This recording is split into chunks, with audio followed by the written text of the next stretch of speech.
Try, not May train. God have mercy upon my enemies, because I Hands won't. moving. This shit, me, brick, pop, brick. Fucking bet against me. Bet against me. Tell me it's not going to happen. Tell me it's going to fail. I love it. I love every minute of it. You should be a monster if you fake bravery when you're terrified. That is bravery. There's no hacks, bro. It's you against you. You against you. And if you misunderstand that, it's a real problem. There's a verse in the Bible that says, as a man thinketh, so is he. So whatever you're thinking about, that's who you will become. Because thoughts lead to actions. Actions lead to habits. Habits lead to lifestyle. And that lifestyle is what dictates who you are. If you want to be great, you want to be the best motherfucker ever at what you do, you can be misunderstood by everybody. Because you're going to be so fucking obsessed and so driven to get there. That's what it takes.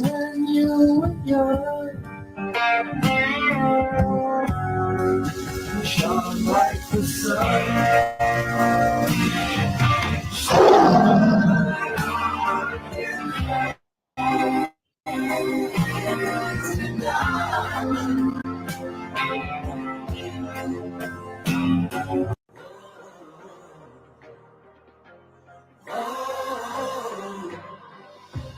Talk is cheap, but words cut deep. You gotta take a stand. We're fighting hand in hand. Hide behind your lies and your disguise. It starts with you and I to keep the love alive. You gotta change with your sensitivity. No way, we gotta act differently. One way, be the positivity. Stand up, we heading up. Change with your sense of dignity. No way, we gotta act differently. One way, be the positivity.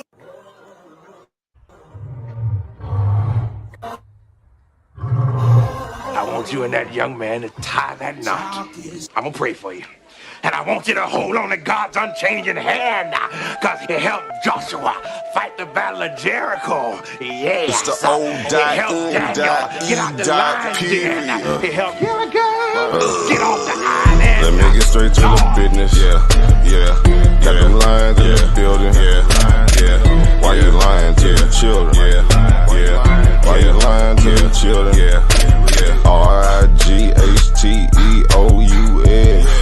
Man, you know I've been to bed. Man, they know they no contest. Yahuwah, he do the blitz. We will not see you tomorrow. Cause you cannot go to thought. All the sons and all the daughters. Standing hard with big manodas. But my son, he made me Taurus. On that line, I'm still a Taurus. Karate kicking Chuck Norris, 4-5 on my waist. If he started, will not hesitate to get retarded. Oh lordy, he ain't got a PowerPoint, he farted. He running to the hills like a Philistine. G-Hawk hitting Hamites with the guillotine. Situation turned up with the ratchet team. JJ 7000 to the bait lead. I know them haters gon' hate me, but he won't debate me. Pistol off safety. He respond, come wake me. If I don't get up, nigga shake me. If he don't show up, then he fake G. I touch down and make these nigga nuts hate me. Dear brother.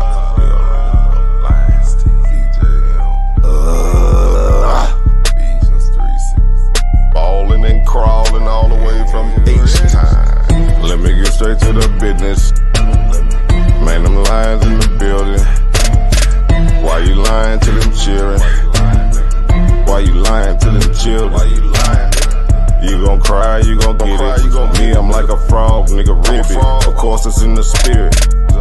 I just got the Porsche, she can steer it. Michael got the raw, Shaq and Willie. Lamborghini doors, you better not spill it. Mama's high, sell more than just a villain. Mama's cry, arms open wide for her children. Suicide, immortalized as the realest, yeah. Death by cop, black suicide.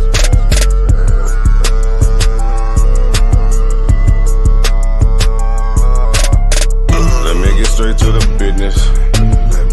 Got them lions in the building. Why you lying to them children? Yeah. Why you lying to them children? Yeah. RIGHTEOUS. Man, you know I be in the bed. Man, they know they no contest. Yahoo, you get the Wow, what's that? Why didn't take it over? Number one debate league, you heard me? When it's up, it's stuck. I'm stepping on everything, nigga. Metaphorically, of course.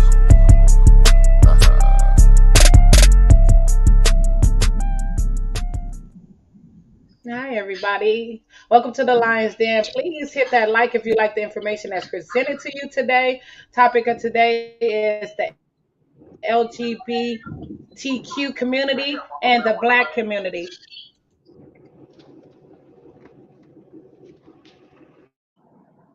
Make sure you guys like and subscribe if you like what you guys are seeing. Daryl, I wanted to talk to you today in regards to the LGBT community and the word and what that means to our black community and how it's affecting our black community. We look on the internet every day and we see a number of different celebrities and people that a lot of our children and other individuals in the communities look up to and want to mimic. And those individuals are turning out to be either part of the LGBT community or just within scandal itself. So that made me look into what Christ really wants from us in regards to the LGBT community. And not just that, but just the stereotype. We all know that, okay, Christ said that, sleeping with the same sex is abomination in Daniel. That's what he said. So I wanted to look into this a little bit deeper because I was reading in Genesis, and when he said he make the image, he does not say in the image of me or in the image of he. He uses the word us, right? So that said, okay, well, a spirit does not have gender, right? It's man, woman, dog, cat, everything, right? It's a spirit. But when he said that, when the Most High said in the image of us, it made me look into the word trans, right? I was thinking that trans means like both things in one, but that's why I wanted to summons Mr. McVeigh, who's here on the den right now. The reason that I wanted to summons Mr. McVeigh is because he's very knowledgeable in what's going on with this word and how to depict it. And in education, since I don't go and I'm not banging on the church doors to get lied to, I have to be able to study with somebody that I could trust their word. So today, that's why we have Mr. McVeigh on the line, and we're going to get into not just everything that everybody's going through, but what the word says about these things. I went and I did a little bit of searching, and I would think that, okay, the LGBT community is so high and it's at a really high rate.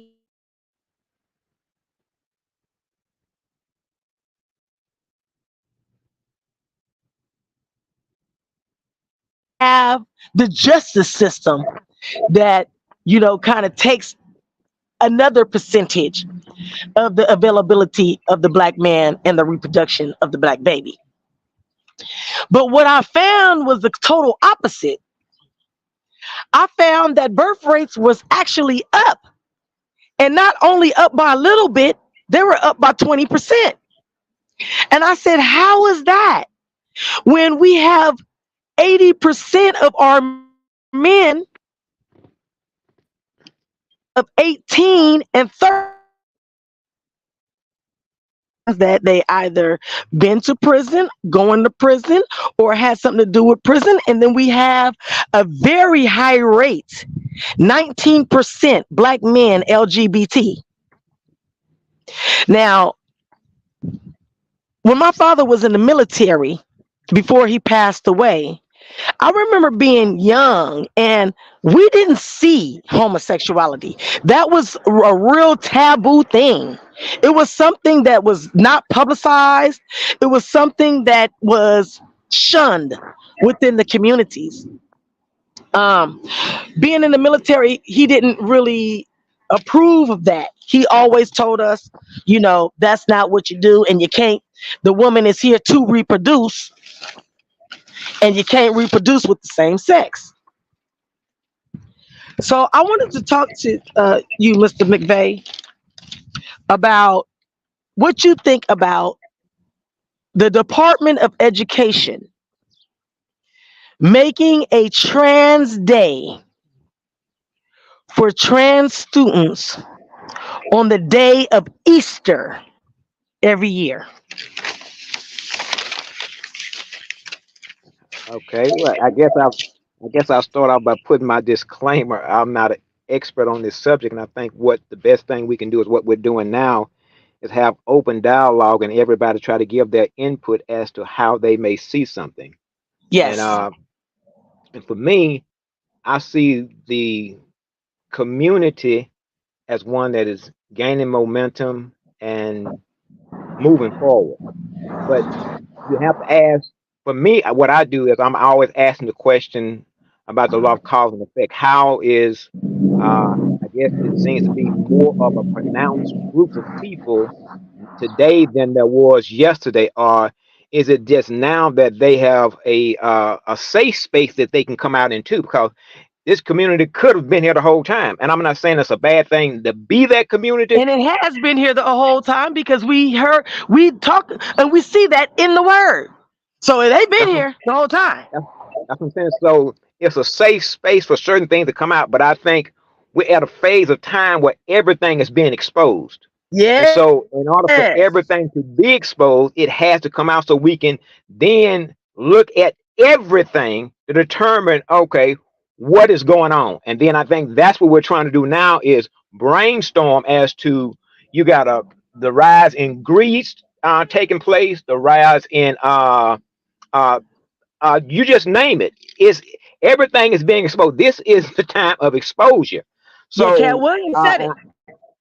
and I think what has to happen, evil, I just say unrighteousness has to reach its apex because otherwise, unless Yes. you know what's going on, then you won't know that these things exist. And then we Yes. start talking about, well, what is the remedy for what we see? Yes.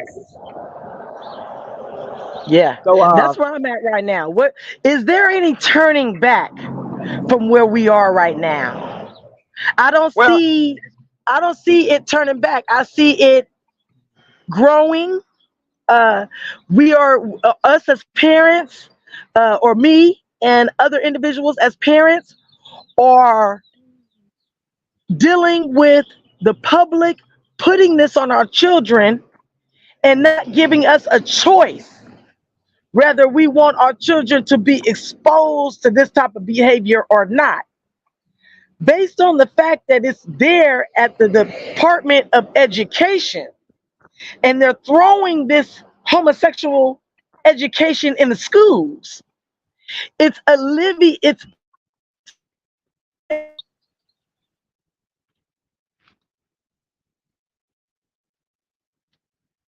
morals for their children. And I want to know your take on that. I don't know if it's my device, but you kind of broke up on some of the things that you were saying. Oh, well, Um, it might be mine because I'm walking around. When you brainstorm, you kind of frolic around. I'm just in a field right now, walking back and forth, getting some D2, trying to understand what is happening here. What is happening? And it's happening right before our eyes. But what is it that's happening? Because we see a change. We see an influctuation. Why is this influctuation happening? And we know that it's written, but who, but why? We see the elite, and they're making these requirements of Hollywood. We felt that it was one individual or two individuals, and now we're being in a situation to where all of Hollywood is being exposed for this behavior, and they're taking it as well. They're not just People are not just getting it; they're just taking it, and it gives me the kind of like it goes over my brain, basically, like how these things are happening. Something touched real close to home not too long ago. My daughter's in college right now. She's gone off to college, and she's in sports medicine. She was running track, and then I have my son. He's also in college. He's in college to be a veterinarian. Well, in my daughter's college, before we looked into the college, we looked at the rapes that were happening the sexual assaults that were happening at the school, because my daughter went off to school. She's not here. So I had to do some investigation of the schools she went to, the racism reports, fights, homicides, rapes. I wanted to look at all those statistics before even considering school. So what I found is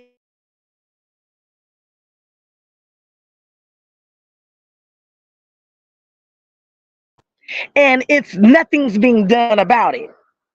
The rape from on boy and girl get a little bit of acknowledgement, but assault on boy and boy does not get that acknowledgement. Assault on girl don't get that acknowledgement. And the reason that I'm saying this is because it happened. My daughter's roommate was sexually molested, spooned by a homosexual professor, right? I'm not going to say whatever, when I was young, they called them bull daggers. I don't know what they call them now. But she was spooned by one. She went to the authorities in regards to that. She says not only was the teacher not fired or disciplined, they made it seem like the assault victim into was causing problems. This teacher had been in sports, and this teacher had took the team to championships and stuff like that. So it was really overlooked. I looked into Terry Crews, which came out about 2 years ago, talking about Hollywood and how he was sexually assaulted by the same gender. But based on that same gender had money and power, his assault was overlooked, which came to the Me Too movement, right? So I'm wanting to know what is going on to where these types of actions are not just shunned, but they're looked at as it's okay. It's looked at as okay so much to where they put it on your babies. Cartoon Network is not safe. Nickelodeon is not safe. They're putting it in the dialogue for the children against your will. And I want to know, what is your take on this? How can we go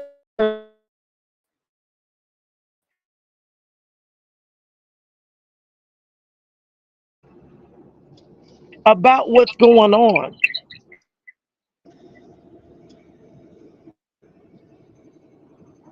Hold on.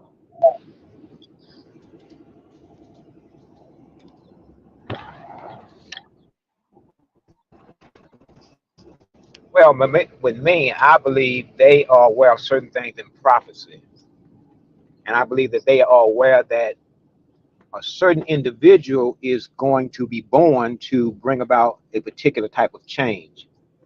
And as many people as they can make not be a candidate for that person, I think it then gives them a narrow field of scanning those ones that are left to determine if a particular spirit is now born in this person to bring about the change that the world needs.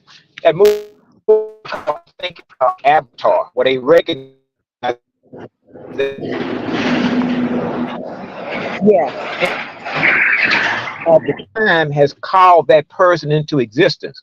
So once again, they don't know exactly where that person will be going, but if they can make that group not a candidate and this group not a candidate and alcoholism not a candidate and drugs not a candidate, once again, it narrows the Right. field of searching down so they can then try to say, okay, here's the person. And then even if the person does come, then a lot of people would not be candidates probably for the reforming that that person would try to do. So I see it as somewhat of a tactic, once again, to make sure that if that person is called and has that charisma, they won't be effective in trying to bring about what's called a righteous world.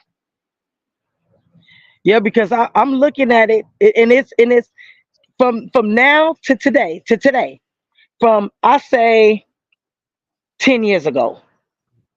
It's 10 years ago. It has it's so much of a thing to where they're doing it even in the church. Okay, even in the church. Now, I asked a homosexual pastor, how are you a homosexual pastor without the Lord changing you into what He wants you to be? He said the Lord wants him to be what he is, which is a homosexual. Okay? And to But teach the flock. Now, I know that's Babylon. So, but I can't change who a person is, right? So, but if you're not of God, He not gonna talk to you. I don't feel like you could be of God and He ain't changed you when He out of His face said that it is an abomination. If you come to Him, I feel, but I don't know everything. I'm just a human. But I know from experience that inflictions that come upon you can be taken away.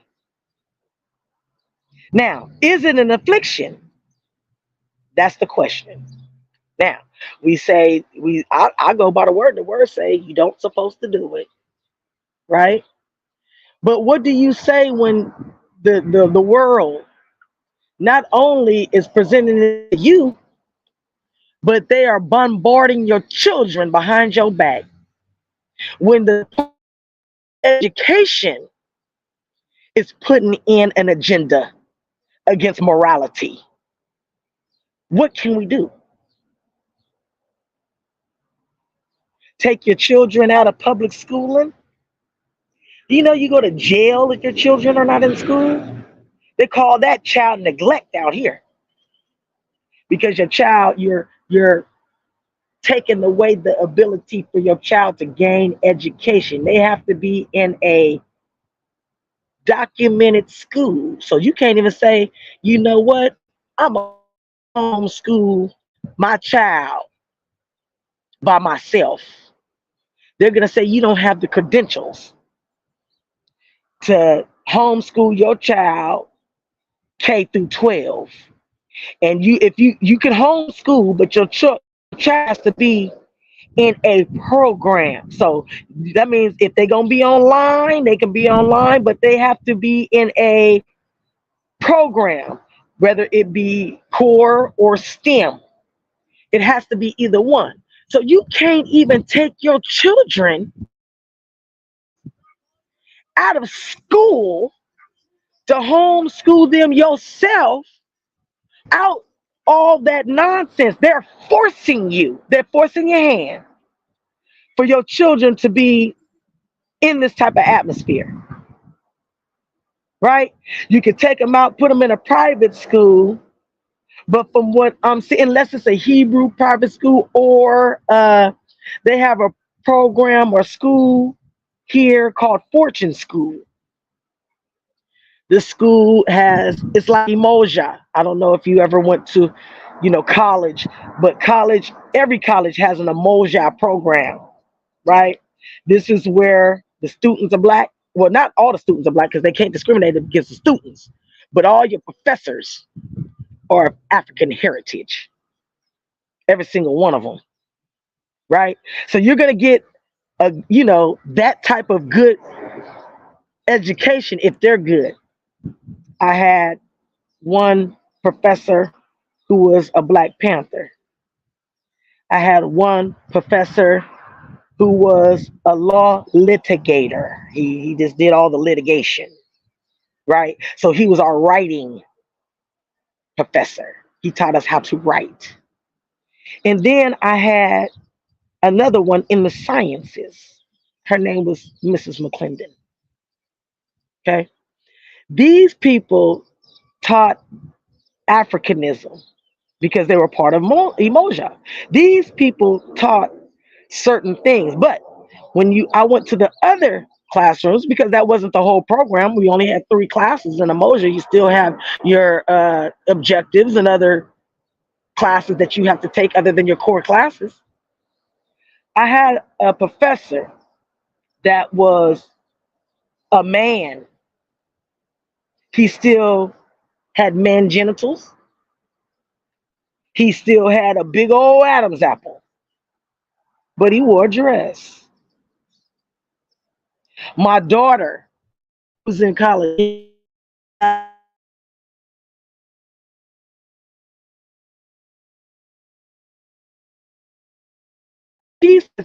She feels uncomfortable. She's the one that's shunned. She's the one that's difficult. When they make passes at her and she just gets belligerent, she is the problem.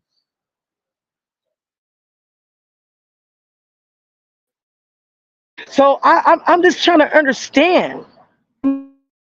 Black community, we've never had the uh, the things that they have, the respect that they have.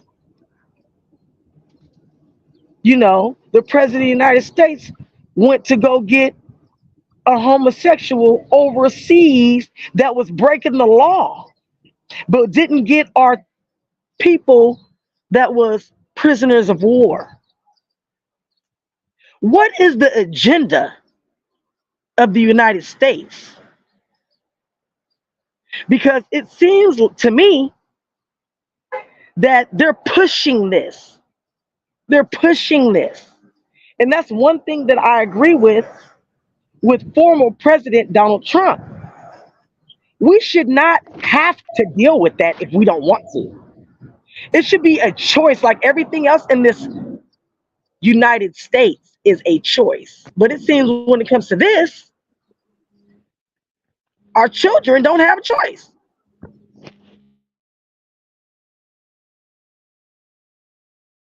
So back to the word, because that's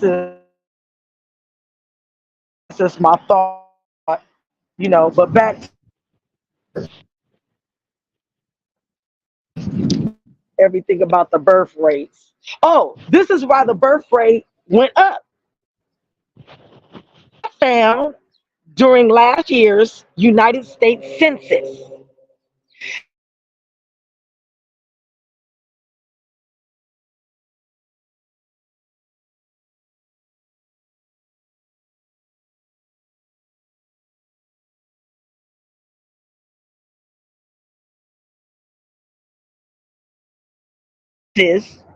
More of them claimed to be black. Therefore, since there's an fluctuation of our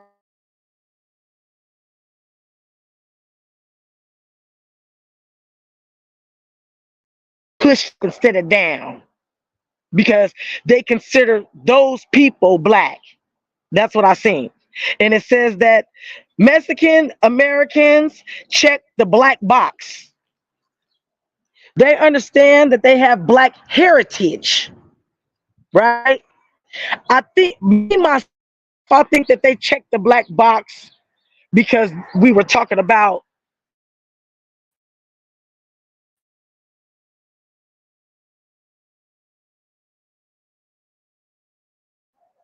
them giving us money. If you're black, you're gonna get some type of money, right?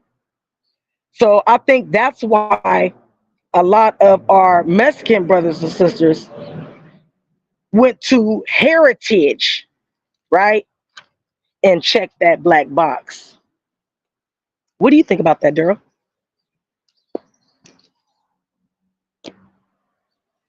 What?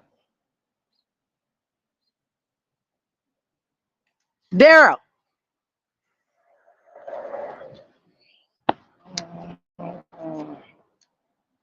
Right here, what's going on? I can't even hear.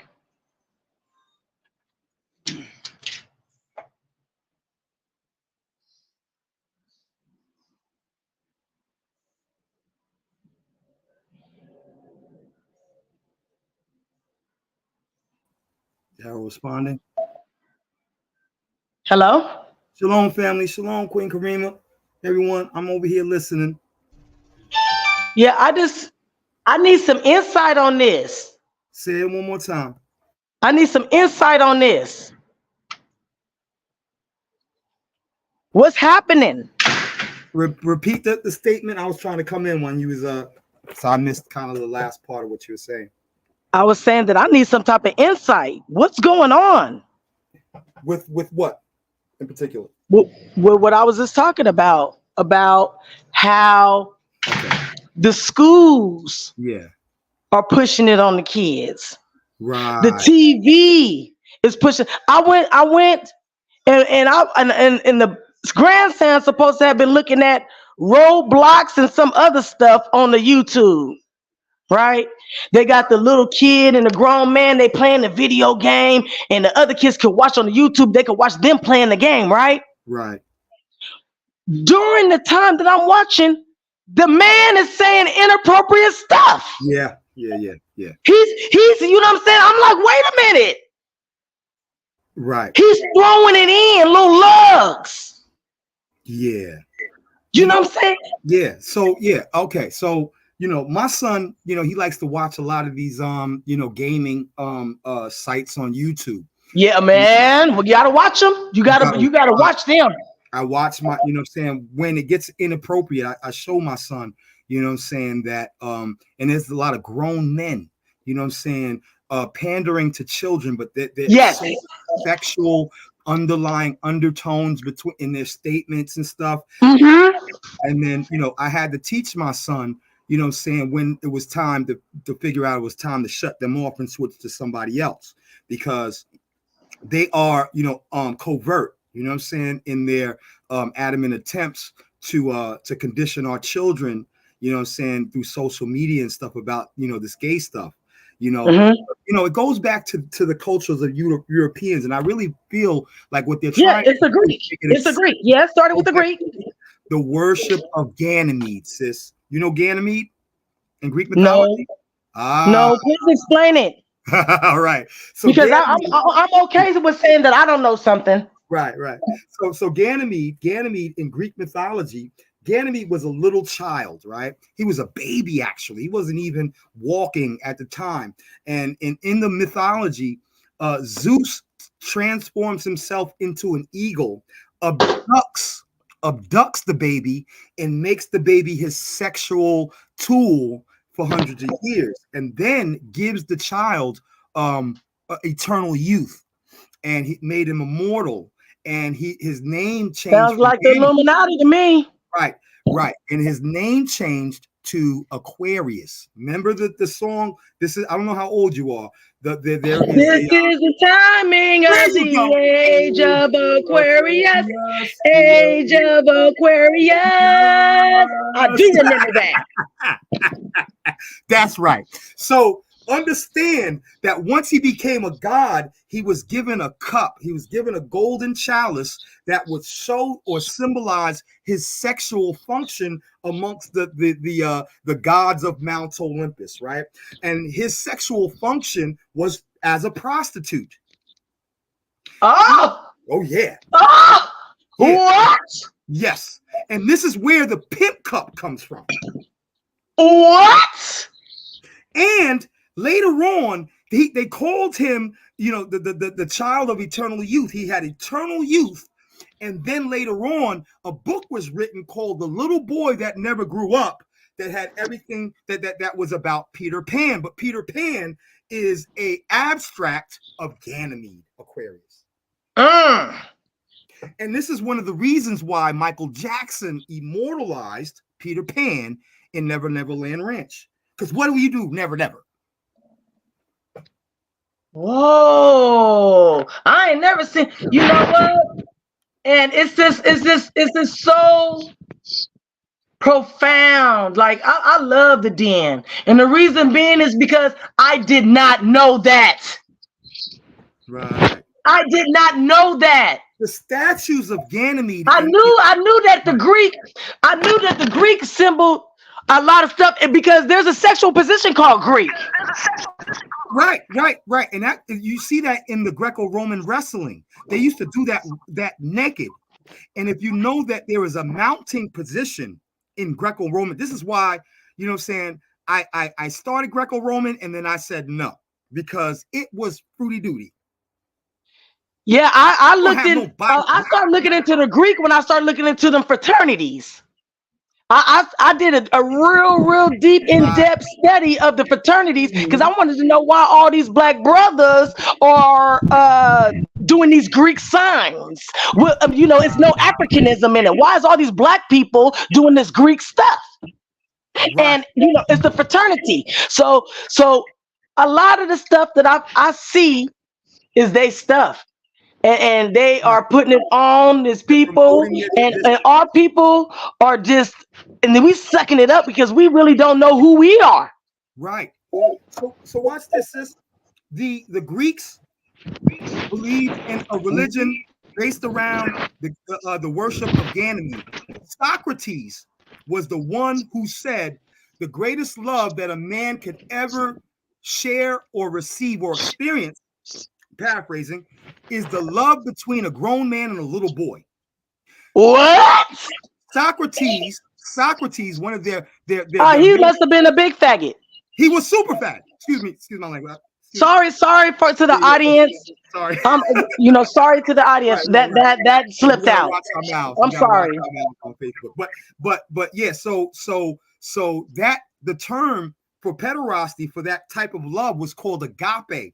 Now, agape means now in the church, in the Christian church, the love of the Father to the Son. But that love is different. See the love that they're saying, it's like different types of love. Yeah, you know what I'm saying? Like I love my grandma, but I ain't about to go eat her. You know what I'm saying? Like, you know what I'm saying? Like there's different types of love here. You know what I'm saying? Yeah, watch this. In the Bible, even Paul and the apostles say that the Greeks were lawless and that they had perverse behaviors. They would sleep with their own mothers. So you're right. Yeah. Okay? Yeah. So that term agape, its origins is in pederasty, but when Christianity came to Rome, you know what I'm saying, they transformed that worship of Ganymede into the agape, and this is why the Catholic. You mean when Rome stole the religion and they took it over there from Ethiopia? Right. Yeah. And so the worship of Ganymede, the symbol of Ganymede was the cup, and that's why the altar boy in the Catholic Church held the cup. I'm gonna show you what the cup means, right? And I wish I had a I've seen the altar boy. He always got that cup. When you go around, the table be in the middle, and them two boys, and it's always boys that's holding that cup. They don't let the woman hold the cup. Right. They don't. Oh, really? You know, I never understood that. I never knew why All them for one, the men had to sit in the front of the church, and the Right. women sit behind them. Right. And the boys, even the boys are up there with the men. And the Right. boys hold the cups. When Mm. you go around for even with tithes and offering, it's men most of the time. Right. Right. Right. Exactly. I So never knew that. See, that's why I love these debates. watch this. Girls, jump in on the information in regards to the word. Where can we go in the word? Because you know I like to go to the word. Let's go to script. I want to see where it say that. Well, you Right. know what? He just told I'm me. He just told me. gonna look for it. I'm gonna get to the scripture. Hold on. So that cup. Remember how the Egyptian symbol of life, the Ankh, represents the feminine function of the woman and bringing forth life. The way Yeah, the the Ankh, babies. Yes. in comedic science, the Ankh represents the womb. You know what I'm saying, of the Oh, woman, right? Guess what the chalice represents? what? That thing? The brown, the brown eye. You know what? And you know what? I really think that because if you look at all the imagery Yes. of them, they all sitting there with them cloaks and that cup.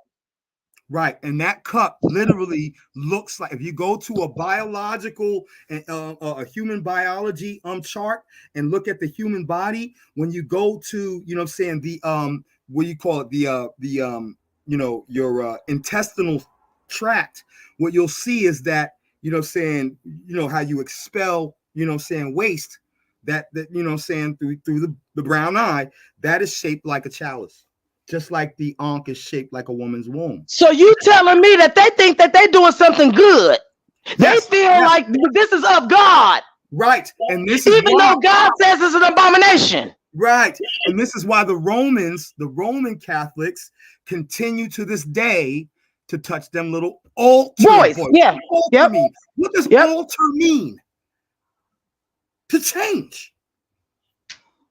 Ooh, Altar boy is an altar. ooh, this good here. Okay. So now let me find that Altar scripture. boy means to altar. Ooh, that's good. That's real good. Right. Ooh, you sounding better than Pastor now.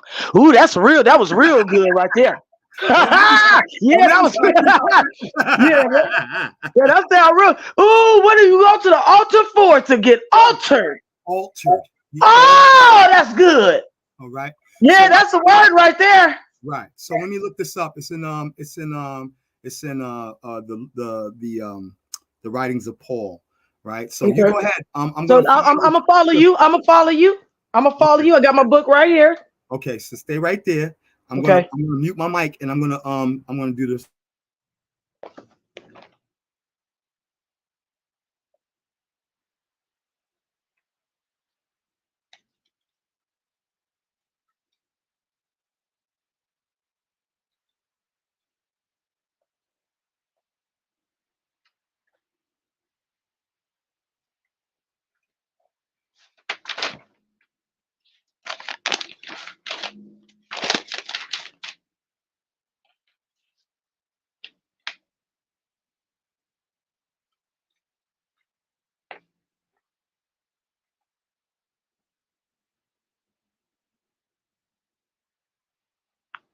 Mm. They think they doing something good, representing that, even though the father say don't do it.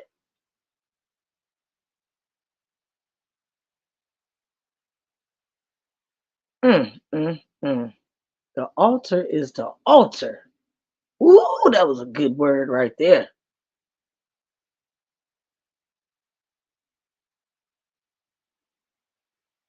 So let's see what's going on in the book of Paul.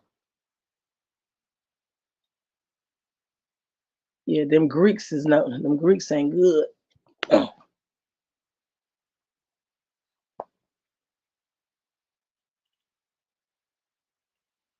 Hold tight. I gotta find the right word because I know where this I know where the scripture is. I think it's in And when you read the scripture, Romans. tell me where it's at, and please start three scripts before, and then we're gonna read three scripts after, so we can have an understanding of the script that you're going to. Okay.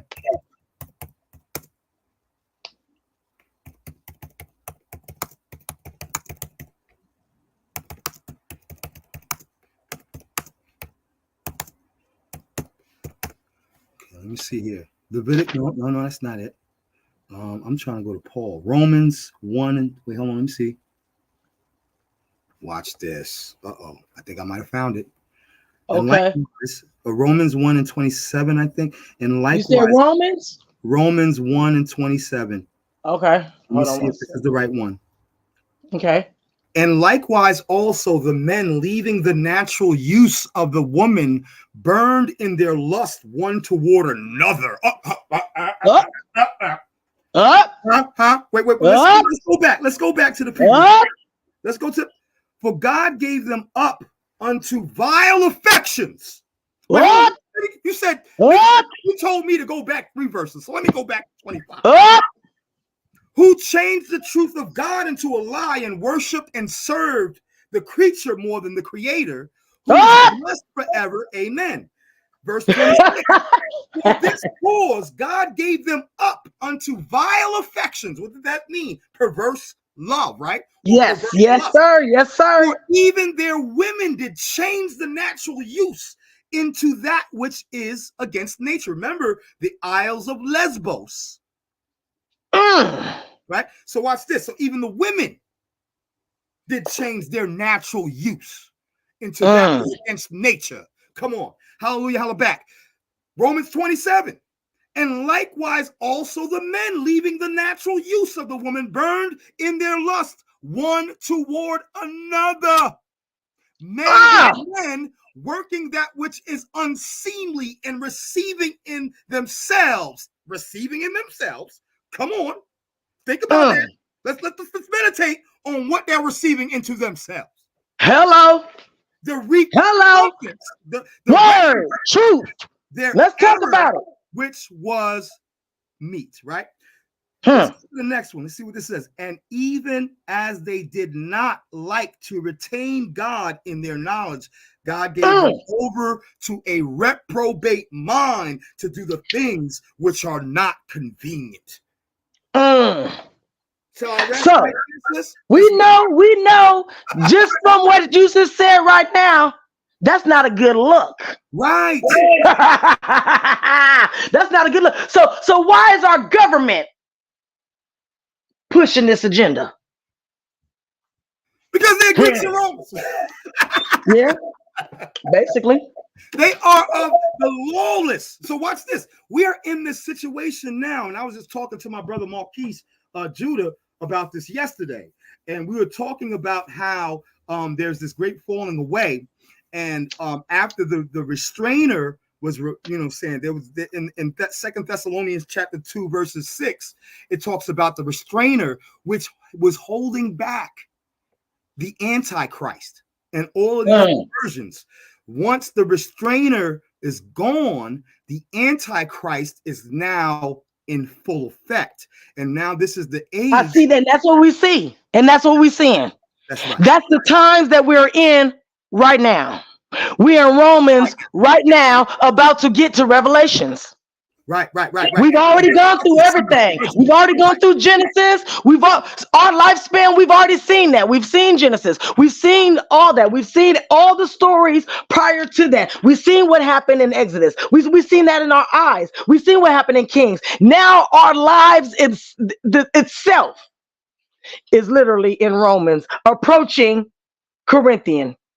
And then it's going to go to Peter, and then we go into Revelation, which is the end. Right.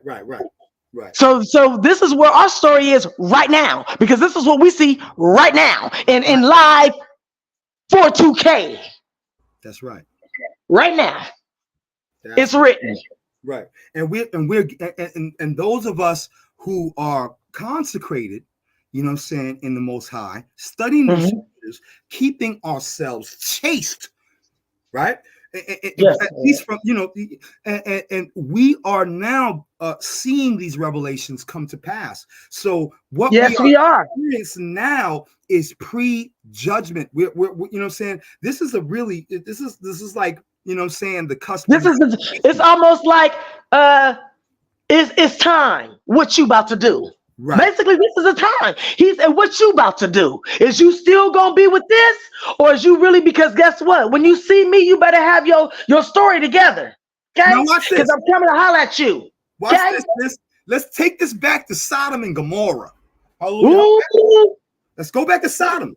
Before God had already fixed his face to destroy Sodom, but he would not do it unless there was 2 or 3 witnesses, correct? So we yes. know that from Deuteronomy, that there can be no judgment against the man to his death without 2 or 3 witnesses. So what did the Most High do? He sent 2 angels down to Abraham, right? Or Lot, right? And he told Lot, they told Lot, you know what I'm saying? You know, we're getting ready, you know what I'm saying? And when the angels came down, what did the people do and try to do to the angels?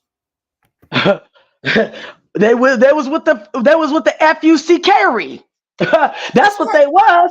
They was with the FUC carry. That's what they Upright. was. They seen them and was like, what's Yeah, up with y'all? yeah. Yeah, let me get some for y'all. Huh? Uh-huh. Yeah, they was perverted. They got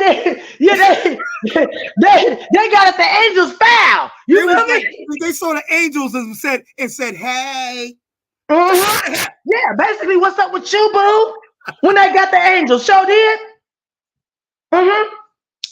Mm-hmm. Ooh, this is a good one. Oh Ooh, man. I feel like I'm this den right now is better than Mount Calvary. That's right, because we're gonna teach the truth. You know what I'm saying? Yeah, Pastor ain't gonna tell you the truth. Right. Yeah, Pastor ain't gonna tell you the truth He gonna tell you unless you get him by himself without everybody in front of him. Then he may tell you the truth. comfortable. He gonna tell you what's comfortable because he want them tithes and offerings on Sunday. I asked my pastor, I said, We need Pastor, to I quiet it said, down. if Jesus died for our sins, why we have to be judged again? He already died for my sins. I should be able to sin all I want to because he already died for my sins, That's right? I said, Bible. why? I said, why do we have to be judged again? You know, my pastor couldn't answer that. And that's when I left the church. Right, right, right. Because the Bible doesn't say that though. The Mm-hmm. Bible says that what grace, right? When we know the truth, there is no more sacrifice. So while we're under grace, when we don't know something, we're covered in the blood of Yeshua, Hamashiach. Hallelujah. Okay. But when we know something, and this is why Paul said, though we have the grace of Christ, shall we continue in sin? God forbid. Ooh. God forbid. Ooh. Good And then it word. says, once we come to the knowledge of sin, we shouldn't sin no more because there is no more sacrifice. You're no longer covered. Ooh. And you know what? That goes to why kind of like how we gonna get to this divine state. Now, the way that I feel that we're gonna get to this divine state is by knowledge of the word and going by what's going on, purity. Once we clean our temples, once we clean our Right. brains, the fog from our brains, once we clean the temple, once we get into what's real with the word, I feel that everything will turn around. Right now, I had a piece of pork yesterday and I was shitting all damn day. So we still doing stuff to our temples. We're Right. still, we're trying as hard as we can though. To But cleanse. some try harder than others because some don't try at all. Okay. Con. But I know one thing, I'm trying. I want to know how I can leave this shell Right. And and please. still run around here. Okay. Doing what I do. Right. By pleasing the God, by pleasing, Yes. And doing his work. Doing his work. doing his will, being Yeah. obedient. You know what I'm saying? Being obedient to his word. And this is the problem that the church is having, because so much of that church is affected by the Roman Catholics. Remember, in Revelation, it says the mother of harlots. Who is the mother of harlots? She sits upon 7 hills, the 7 hills of Rome, which each of those 7 hills are temples unto idol Greek pagan gods. And the churches that came out of Catholicism, that's where the Vatican sits, mind you. Understand the Vatican is on those 7 hills right now to this day. So every church from the Protestants and everything that came out of the Protestants are the children or the daughters of that mother of harlots. Hallelujah, hallelujah. And this is why we're seeing so much of these perverse teachings and practices and just, allowing this stuff to come into our and defile our temple. And when we defile the temple, God would curse us. She's gonna come back. And you understand what I'm saying? So yeah, smash an idol. You already know what I'm saying. JT the elder, yes I. You know what I'm saying? Yo, what up? Bless up, kid. Yo, what we talking about here? Man, we destroying this alphabet soup community doctrine. Oh, the candy cane people? The candy canes. Hallelujah. You know what I'm saying? That sugar coated, you know what I'm saying, gummy gumdrop Negroes. You gonna before we get there, did you hear about this white boy, man? Chopped up this sister up in Milwaukee a couple of days ago, man, like a week ago, man. Yeah. Yep. Yo, y'all, I'm gonna say this, man. Y'all in trouble if you be with it. You know what? Stay your ass away from Romans. I just went through Romans 20. I went through Romans 25 through 28. Right? So I'll read it again for y'all, just in case y'all missed it. Right? Let's go to Romans 25. Right? And it says, who changed the truth of God into a lie and worshipped and served the creature more than the creator, who is blessed forever. Amen. Con? You know who that is? That's the Catholic Church, man. That's right. That's what I was just saying. Romans 26 says, for this cause, God gave them up to vile affections. That's lusts. Vile lust. That's perverse affections. For even their women did change the natural use into that which is against nature. Out of Lesbos. I just got finished telling that to the sister, right? And the next one is Romans 1:27. And likewise, also the men, leaving the natural use of the woman, burned in their lust towards another. Men with men, working that which is unseemly and receiving in themselves that recompense of the error which was meet. Hallelujah, hallelujah. Right? We go to 28. And even as they did not like to retain God in their knowledge, God gave them over to a reprobate mind to do the things which are not convenient. All of that was dealing with sexual lust and the perversion of the natural functions of man and woman. This is clear. And you see how people get down in Hollywood. Oh, you see how they get down. This is the great unveiling right now. We're going to see. And I'm going to tell y'all, this is one thing I wanted to say. Back in 1980s, there was a brothel in New York that was an all trans brothel. Trans men. This was in the 80s? No, in the 80s. Yes. Watch this. Okay. That trans brothel was on 5th Ave. 6th Avenue? 5th. 5th. Whoa. Can I say something? Yeah. 5th Avenue, that's a major block. Yes. And the next block, go ahead, man. 2 blocks away, was 7th Avenue, where Trump's towers stood in the 80s. No, Trump Towers on Fifth Avenue. It's on 7th, to my knowledge. No, Trump Towers is on Fifth. Okay, so maybe the brothel was on 7th. And, yeah, it had to be. Nah, hell no, that ain't no maybe, hell. yeah. I might have mixed Yeah, up. yeah. So Trump Towers. That's right near Central Park, man. Right. And the plaza, right across the street. Go ahead. So watch this. That's 58th Street. Go ahead. During that time, that brothel on 7th, right, 2 blocks away from Trump Towers, was servicing Trump Towers and all of its political constituents sexually. And that brothel was an all-trans brothel who was ran by the madam. You know what a madam is, y'all. If y'all know anything about brothels, a madam is the one who runs the brothels. That's so, yeah. The madam of that brothel was Marsha P. Johnson, a black trans male who is now the symbol of the LGBTQ. What? Marsha P. Johnson was found dead in the Hudson River because he knew too many people that he was servicing from Trump Towers. And over 9 trans males were found in the Hudson. Damn. Dead. I ain't hear about this story, man. Go look it up.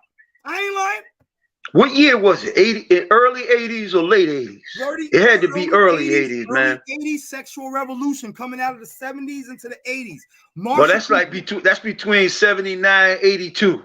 Yes. In that area. Gotta be. That's right.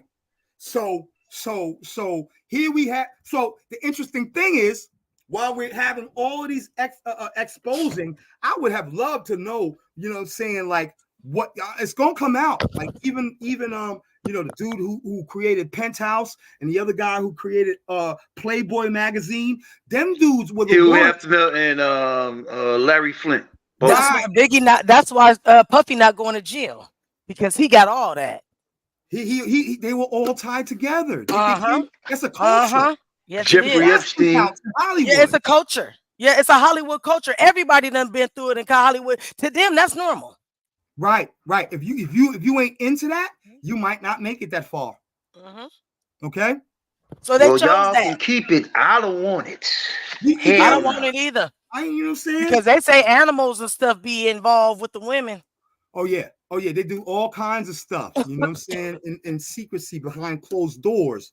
Michael Jackson was a part of that too. You got to remember that Michael Jackson and Jackson 5 came out of Motown. Motown was ran by Barry Gordy, right? You remember the Last Dragon movie? Yeah, 1985 it came out. Remember Bruce Leroy? Yeah, Tamak. Right, Tamak Komet, right? I met him before. He was getting his streets clapped like Nick's Mills by Barry Gordy.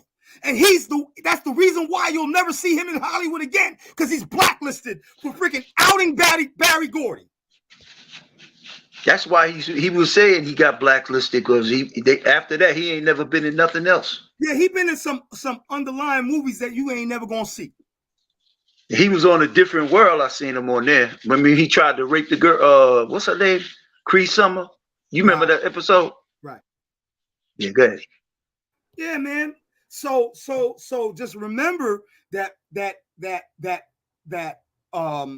Joe Jackson, you know what I'm saying, was very abusive to Michael, forcing him to do what was necessary to gain fame. And we don't really know all of the full details behind that, because we know that because his sister Latoya was saying they pulled that book. They pulled that book. Latoya said everything about basically what was going on, and Joe not only was letting other people touch her, but he was touching her too. And that you know what, that practice was also in the Jehovah's Witnesses. Y'all look up sexual molestation allegations in the Jehovah's Witness church. It's there too. Strong.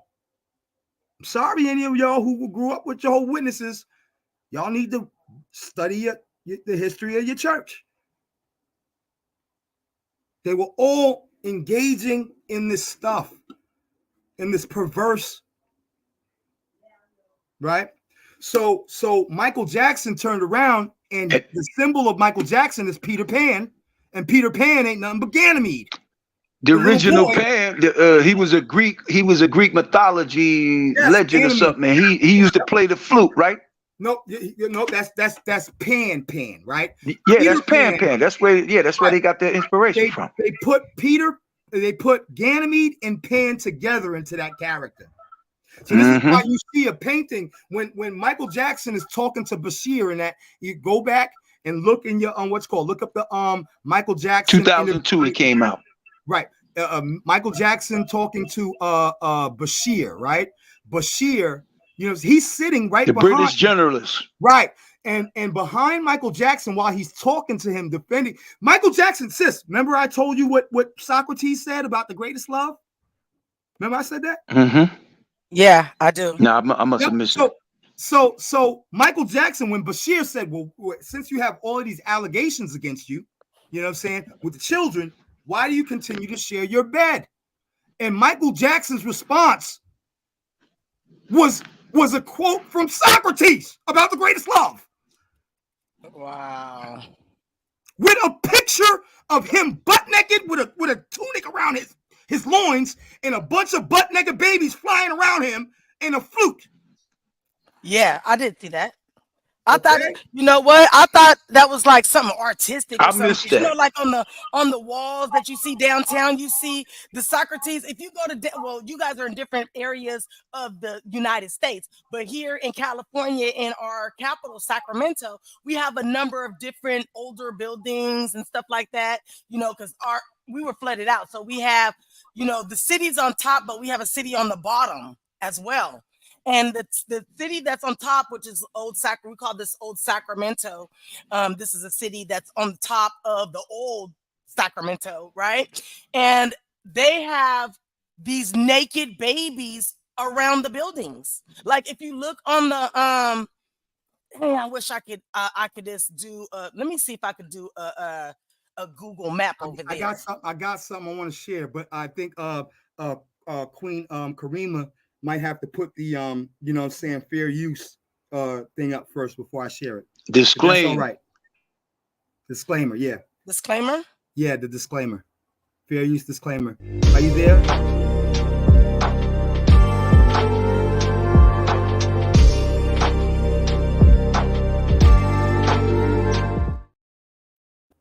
Here it comes. All right, hold on. Let me enlarge. And you got it? All right. Let me press play. Press play. I don't know if you need to put something over it. This is an old news article, so it shouldn't spark any, you know what I'm saying? Because it shouldn't get us flagged. However, well, as long as it's public information, it shouldn't be flagged. Right, con. Okay, so let's play this. Watch this. And look at the painting in the background.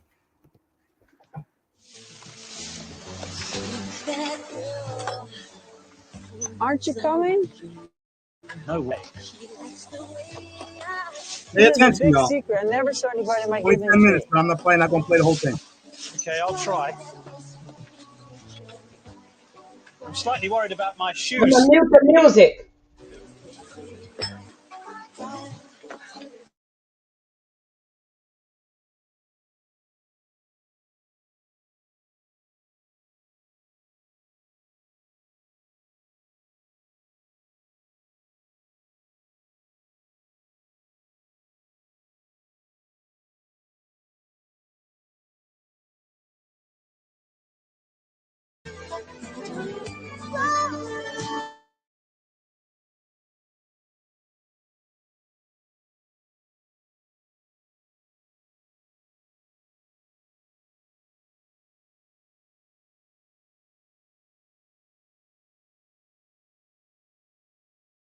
I'm going to skip a little bit.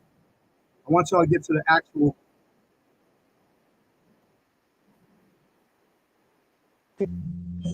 Like babies, man. Place that is his life today. I started to look for answers back at the beginning. Watch this. Look! Look at it! Look at it! He played me his first single. He played you all right. Which was released when he was just 8. Then, Michael Jackson had already been performing for 3 years.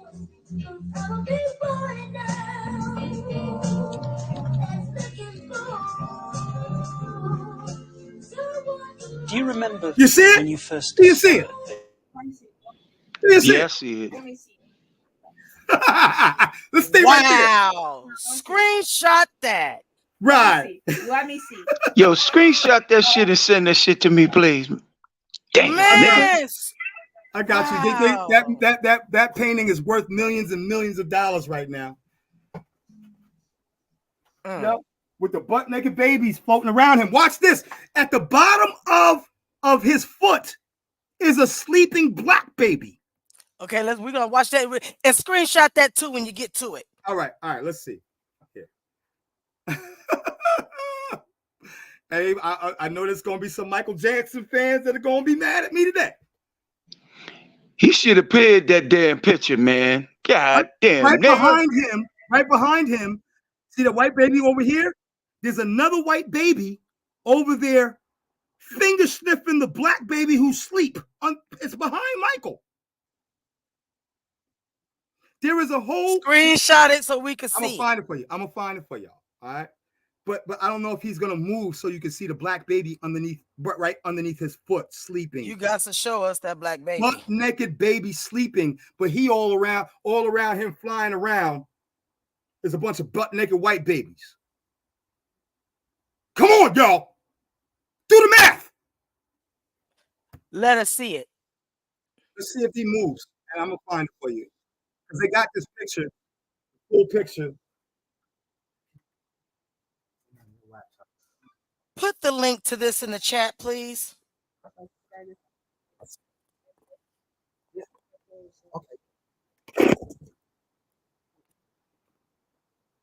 Son is over here. You should be able to rewind back when the whole picture was there. Yep, I'm gonna try. Look at the two on the top. They black. And there's a white one too near him. No. Back. There's no white ones. They got brown. Yes, it is. Look at the two in the front, where his right way in the middle where he is, the two up on the top. You see they got the fro? They brown. Okay. So, but they're not. The other one is dark brown, chocolate. He's the darkest baby in the whole painting. When you go back of the whole painting, when it showed the whole painting. Hold on, let me find the painting. I'm gonna find the painting. Hold on, right now. I'm gonna. Yo, you know who he mocking in that with the black baby in there, though, man. You know who that, right? Yeah, go ahead and build on it. I'm gonna find the whole painting. Oh, let me take this. You see the two up on the top with the froze? Yeah, light those are skinned. white babies, though. Those are white babies. Those are like redhead babies. Yeah, they redheads. You Man. see, because even the white babies have afros, they're just a different color. Right. Watch this. I'm gonna find it. Y'all continue to chop it up. Yeah, I want to see the picture. I'm gonna find of the black baby. it. I've seen right now. I'm in awe as well because I feel that I want to build on the fact that do you feel that the Greek, which is when it was there, it was the watchers, right? They call them the watchers or the overseers, right? Which were Greek. Do you think that not only was this put on Michael Jackson to be successful, but he was groomed into this? Because as I see right here, this man wants to be a woman. Do you think Joe Jackson had something to do with the grooming of this, other than just wanting them to? Yes. I'm boggled. I don't even know what to say. I heard a story about when Diana Ross had a brother that was a little okay, and left Michael with him, and you figure it out. Ooh, you know I'm on the other end looking up. Did Diana Ross have a brother? And a brother used to live a brother used to live in the village here in New York City, which is prominently known back in the 60s. Hell, you know what I mean. Hello. Little San Francisco. Hello. Thank you. Okay, he died. His name was Arthur T. Boy Ross. He was an American singer and songwriter, most notable for his collaborations with Leon Ware. Let's see who Leon Ware is. Who that is. And he was the younger brother of entertainer Diana Ross. I'm just want to see how Leon Ware look. He's an American songwriter. Oh yeah, Leon. Let me go ahead and put Leon in the chat. You can see he a little Yeah. fruity. Let's He go a on little to Leon. fruity. Yeah, Do here he go look Leon. fruity? Here go Leon, you guys. We got Do some. he look fruity? Hey, here we do things called receipts. Yeah, I'm gonna show you guys what Leon looked like. Hold on. Okay. Okay.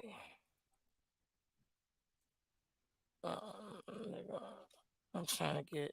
Okay, here goes his name, and But do he look a I'm a. little fruity though? He don't look a little. Oh, he look a lot of fruity? Yeah, let me get in right quick so I can show you guys this picture. Hold on 1 second. I know his favorite cereal must be Fruity Pebbles.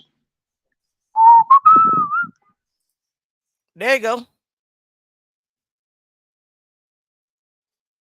You see him? Nah, I don't see him. Oh, I'm gonna let you guys view the tab. Hold on 1 second. Now do you see him? Is it in the chat? Nah, he right here on the screen. Should be. I don't see him. I'm sharing it to We you don't guys. share. Okay, let me Share go your ahead and screen. get. I can't see nothing. I see only the picture of Mike. Oh, wait, hold on. Here we go. I'm trying to get on here. It ain't letting me share my screen. Hold on. It says stop screen. It just came. It just what's up. You stopped it. I did. Okay, let me. Do it again.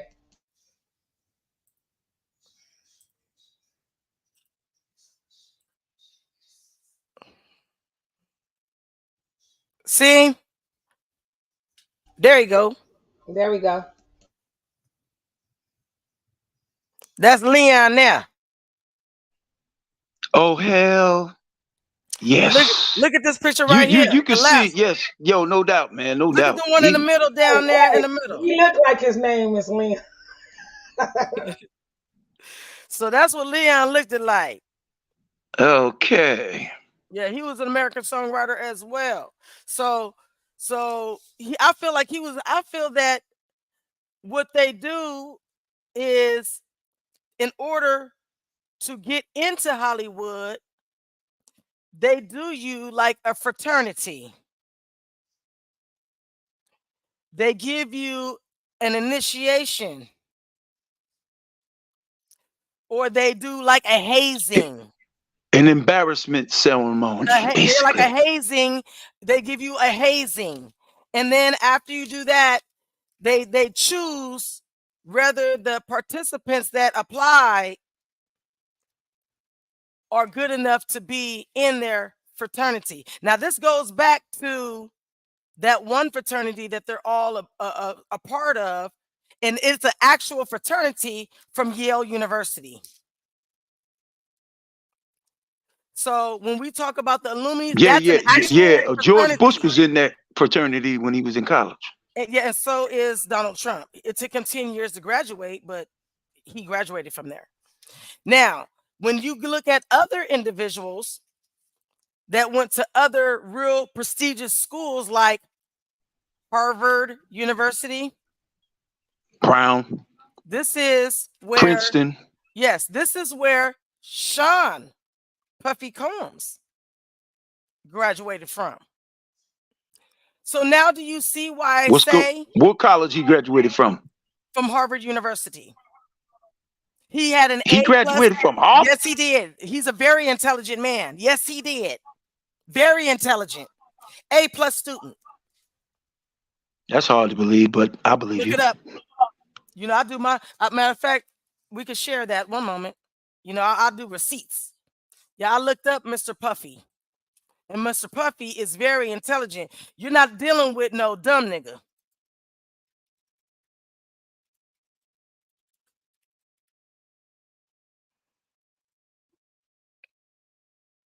Yeah, his mother took him out of Harlem. And let me go. No, is he Howard University? Not Harvard, Howard. Yeah, Yeah, I know. Hell no, he went to No, no not Harvard. So Harvard. let me take that back. Let me take that Yeah, back. Howard. Howard. Howard University. Now, but when he did, he That's in went to Washington Howard. D.C., right? It's in Mount St. Michael. No, Education Mount St. Michael Academy. It is in Howard. Hold on 1 second. D.C., ain't it? I Oh, don't down. know. That's in Georgia, ain't it? I have I no think it's in idea. Georgia. So let's look it up. I Howard. think let's see location. It is in Washington. It is Yeah, in Northwest D.C. Washington D.C. Right. And I That's what I know said. that. Yep. Let me look up his Sean Puffy Combs grade point average.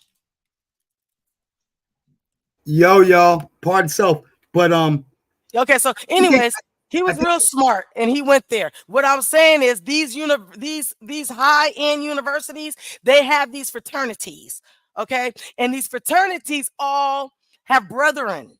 And basically, that's what it is in Hollywood. That's why all of them have these NDAs. You can't talk, you can't do all that because that's part of their initiation. So I think that every person in Hollywood has either been touched, asked, baby, how much do you want to be a star? Right? I think that that's something Casting that they couch. all do. And I'm not trying to, throw it away, but the kids and all the stuff, I think that they've been doing that since Yale University and where it was founded, which was 1800 something. Let me pull that up. Yale University. That's in Connecticut. Not too far from New York, where I live at. That's New Haven, ain't it? Alumni. They call it alumni group. Okay. So they have their alumni groups and it's called the alumni. That's what they're called, Yale alumni. Period. Their main headquarters is still on their school site right now. Not their main Yeah. headquarters, but where What's they up with go. that What's up with that Bohemian Grove? Ain't that in California? I don't know. I just know that I think that our culture is being targeted. Yes. For this, and I feel that they're even going to the slums to get the most ratchet, vulgar, pound my booty brown, Devious. this most vulgar, this disgust individuals that they can find to come to their alumni That don't and give a damn, represent just gonna sign it and do what need yes, to be done. yes, to represent our people and what our people are about. And I think that that's what we're seeing right now. We're You mean they seeing gonna that get the sleaziest niggas they can get? yes, and then they bring them up because if you look right now, where is the talent? Okay, they're not looking for talent. If you get views on, it doesn't matter what you get views on. If you get a whole bunch of views, you get the algorithms. Right. And some people pay for them and some people don't. Right. But at the end of the day, the people that you have the most likes means that you are able to make money for them. People are paying attention to you. So they recruit you that way. These people, they're going to the slums. They're not looking for educated individuals. They're looking for these types of individuals to bring up to make the educated individuals look like they're the individuals that are beneath. They're making these people superstars, icons for Floyd the Mayweather. yes, they're making these people icons for our younger generations to look Right. up to when they have no morals, no Right. values. You know what I'm saying? So that's what the topic is. That's what we're talking about today. Like, what is going on to where we are losing the righteous is losing control. Right. Okay, and they're coming for our children. That's where we go back to Disney, these other Right. individuals that are throwing these communities on our innocent children, Right. basically trying to groom them, as we were talking about Michael Jackson. Right. You remember that Disney had a whole lot of sexual imagery that Yes. was hidden inside of Yes. every single movie. To this day, they keep Correct. that tradition. Right. So The that's what I'm artists think saying. Why are we, as a whole, not seeing this and fighting back against this, right. or just uh, uh, blackballing what they're doing, basically Well, by well, not they supporting, attach not themselves to watching. the yeah, they attach themselves to the civil rights movement. So if we talk against them, then all of a sudden now we're the oppressors or the discriminators. You see how they try to flip it Right. on us? Right. To where you don't have a say, and when you say right is when you say right is wrong, they say wrong is right, and if you say right is wrong, it's going to be an issue. Oh, you're discriminatory. Yeah, you're You're discriminating. biased. Right. So what about morals, standards, right? This is supposed to be the free country to where you're be Yo, able to, Zion. you don't Yo, have to do have me. this So, stuff pushed on you, right? yo, check your Yeah. Facebook. I want you to play this video that I sent you, if you can. Okay, okay. And I'm having a hard time. I think that because a couple of years ago, I was able to find that painting very easily. Now that I looked, I found the Bashir video picture, and they screenshotted something behind Michael Jackson to hide the painting that I just showed y'all. You know what? I got the information right here that I'm going to put in the chat in regards to Peter Pan and the real story of Peter Pan. Mm, this is something real interesting. And I'll Never play the video Neverland, after her. huh? I'll play the video, JT, after her. Okay. It says first published in Great Britain by the Robeson Press, an imprint of Bite Back Publishing, London, 2015. Versatile title, blah blah blah blah blah. It's 389 pages, 390 pages, right? It says it don't say nothing other than he had countless movies. It does the behind scene look of what basically he was going through, but it doesn't say the actual story. Like, so we could put that together, like what's going on, what was really going on with Peter Pan. It says something about what inspired the book, but it doesn't say what was really going on, almost like the Joker. Do you know that there's a real Joker? They just made a movie. Right, right. I believe his name was John Wayne Gacy. Yeah, he was the real. I don't know if that's his name, but he was the real Joker. Yeah, What John they Wayne Gacy was It's the a one who real was running story around. behind the movie and the characters and stuff. Right. Now I it could want have to been find the It couldn't have real. been. It couldn't have been Gazy, man, because the Joker been around since the '60s. That You're right. Gazy case was in the '70s, That's true. But John so Wayne it Gacy couldn't have was been running him. around with the clown mask on, and he was taking little people's babies, and they were turning up dead, and he was raping them and the whole Yeah, nine. yeah, I seen. Yeah, he was the real Joker, and he had the real burnt face, and he put the white over his face, and I All seen right, we're that. talking about somebody different. Yeah, John Wayne Gacy was a chubby dude. You know what I'm Now saying? this one right here. Yeah. No, I'm gonna put the real. This man is from the South, and Okay. he's a black man. Oh. Yes, he's a black man. His is right here. Let me go ahead. And he was here in the 30s. Hold on one sec. Wow. Yeah, he was here in the 30s, and uh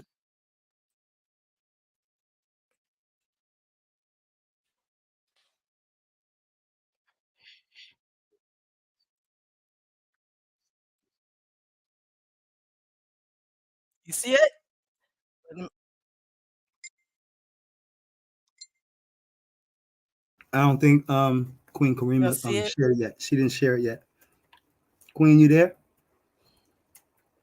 It might be, I don't know for a fact because I ain't that much into comics, but Oh I wow. know everybody in the world know Oh, who yeah. Batman Okay, there you is, go. and I can see everybody it. know who the Joker is, and they is like the perfect like villains and perfect little what's it called when two people beefing with each other, like they the He perfect got the suit and little everything. got the perfect Now he rivalry was here in the because nineteen 30s. Batman dark Look at the zoot and suit. angry, and Yeah. Joker is like bright and This man right happy. here So killed people. He killed kids. and then but Batman's the good guy, but he looked like the bad guy. Joker's the bad guy, but he looked like just a happy clown, man. So it's just like the perfect little mix up or whatever. Now the Joker story come from an old black man back in the early 1900s up to the 30s when he was finally arrested. Now this guy was running for mayor in a town in a big city actually. Now he actually won Gotham the City. race because he was bringing black folks out to vote, and they was all voting him in. He was meeting with white folks. White folks even liked him because not only did he have like just a real nice ability of getting over with people, but he was making promises to people and actually keeping them. People was actually realizing that they shouldn't just vote for people because they was black or because they was white, but they should vote for them based on them actually doing what they say they're gonna do and doing things to help the people. Now he didn't have the connections in business like the other politicians had. So a lot of politicians got business connections that they have to honor and they have to keep going because those are the people that help them get in power. So the politicians will make a deal with so and so to put X amount of money in a campaign, and in return, when it's time to pass this law, hey man, we need you to pass this bill, not because it's gonna help the people, but because it's gonna help us get them contracts we need to keep these things going. Imagine this, just like right now, they got this thing where they talking about trying to change all the vehicles into electric vehicles. Now, if the companies they don't want to do that because we making money with this gas, we ain't trying to switch over to no electrical, and so it's gonna be some people, especially like the oil people. You think they want to hear that? That's the last freaking thing the oil people want to hear. So the oil people gonna say, no, no, y'all ain't. We need to get us somebody in office that don't rock with that. So now the oil people gonna put hundreds of millions of dollars behind somebody who they know will fight against that. So when it's time for him to make that move, when it's time for that bill to get passed, he not gonna make a decision based on what's best for the American people. He gonna make a decision based on the people who put him in office. But now this guy, he didn't have those types of connections. So he just was gonna do what was best for the people. He just gonna do what's gonna help the folks out. So even the white folks had to respect that, because hey man, they didn't have a lot of white folks ain't had nothing either. They had more than black people, but they weren't killing the game. They was hard working, working their butt off too. So and even in the big cities, you had a lot of real liberals. So you had a lot of people who starting to see that we didn't the way black people was getting treated was wrong too. So that worked in his benefit. Oh my god, oh my god, oh my god, oh my god, I just won $60,000 from my car crash from this app. So Hey, once he actually won the Salia in the chat. election, the night before, like it hit the newspaper, they sent some folks out to his house. Yeah, this where it gets And man, shady. look, they dragged him out that house, kicking and screaming. His family was there. They couldn't do nothing. They made them watch. And they took him outside, and I'm talking about they Watch beat the him movie The down to the Joker. ground.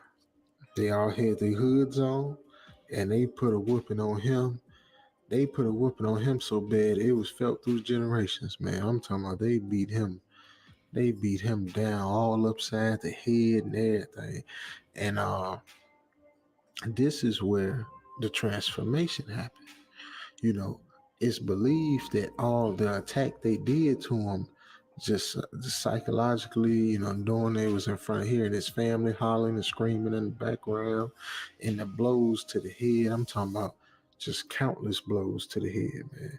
They feel like this transformed him, just woke up something in him, something deep and dark. And some Look people at say here. that we all got a dark side in us. It's just we never get pushed to the like that. That's the character. That's the whole like theme of the Joker in a lot of the movies. Is that hey, I was regular just like you until XYZ happened. And then when Right. XYZ happened, that's when I got crazy. Right. They took And you would be crazy too his if analogy, his XYZ life. happened. We just ain't your Yes, and they XYZ just making ain't happened millions yet. off of it, But he baby. will. That's kind of how the Joker rock. So his main thing with Batman is to get Batman to take him out, to take the Joker out. So if he can get Batman to take him out, now he can prove to everybody, and especially to Batman himself, see, I told you, you just like me. You just hadn't been pushed that far. So this guy, this was his moment. After he healed up from this, matter of fact, he didn't even all the way heal up. After he took that beating, they say he was up walking around the same night. The same night. He was bandaged up, he was hobbling around, but he got up and looked out the window and took a piece of paper and they said without even really looking at the paper, just kind of, because everything was so swole up, he started writing down the names. Now, they didn't know what he was thinking when he wrote this thing down, if he was even thinking. But the name was the list of all the people in power around the city, all the big businessmen, all the big time crooks and all that, the people who ran all the different government organizations and all that. He was writing their names down, making a hit list.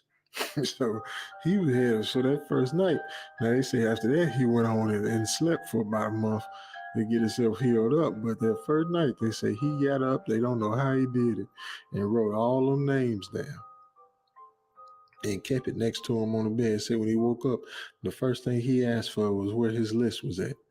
Now, once he healed up his family, he put them away somewhere. Nobody knows like where he sent them to, or if he, don't nobody really kind of know. They just know they didn't see his family, his wife, and his kids no more.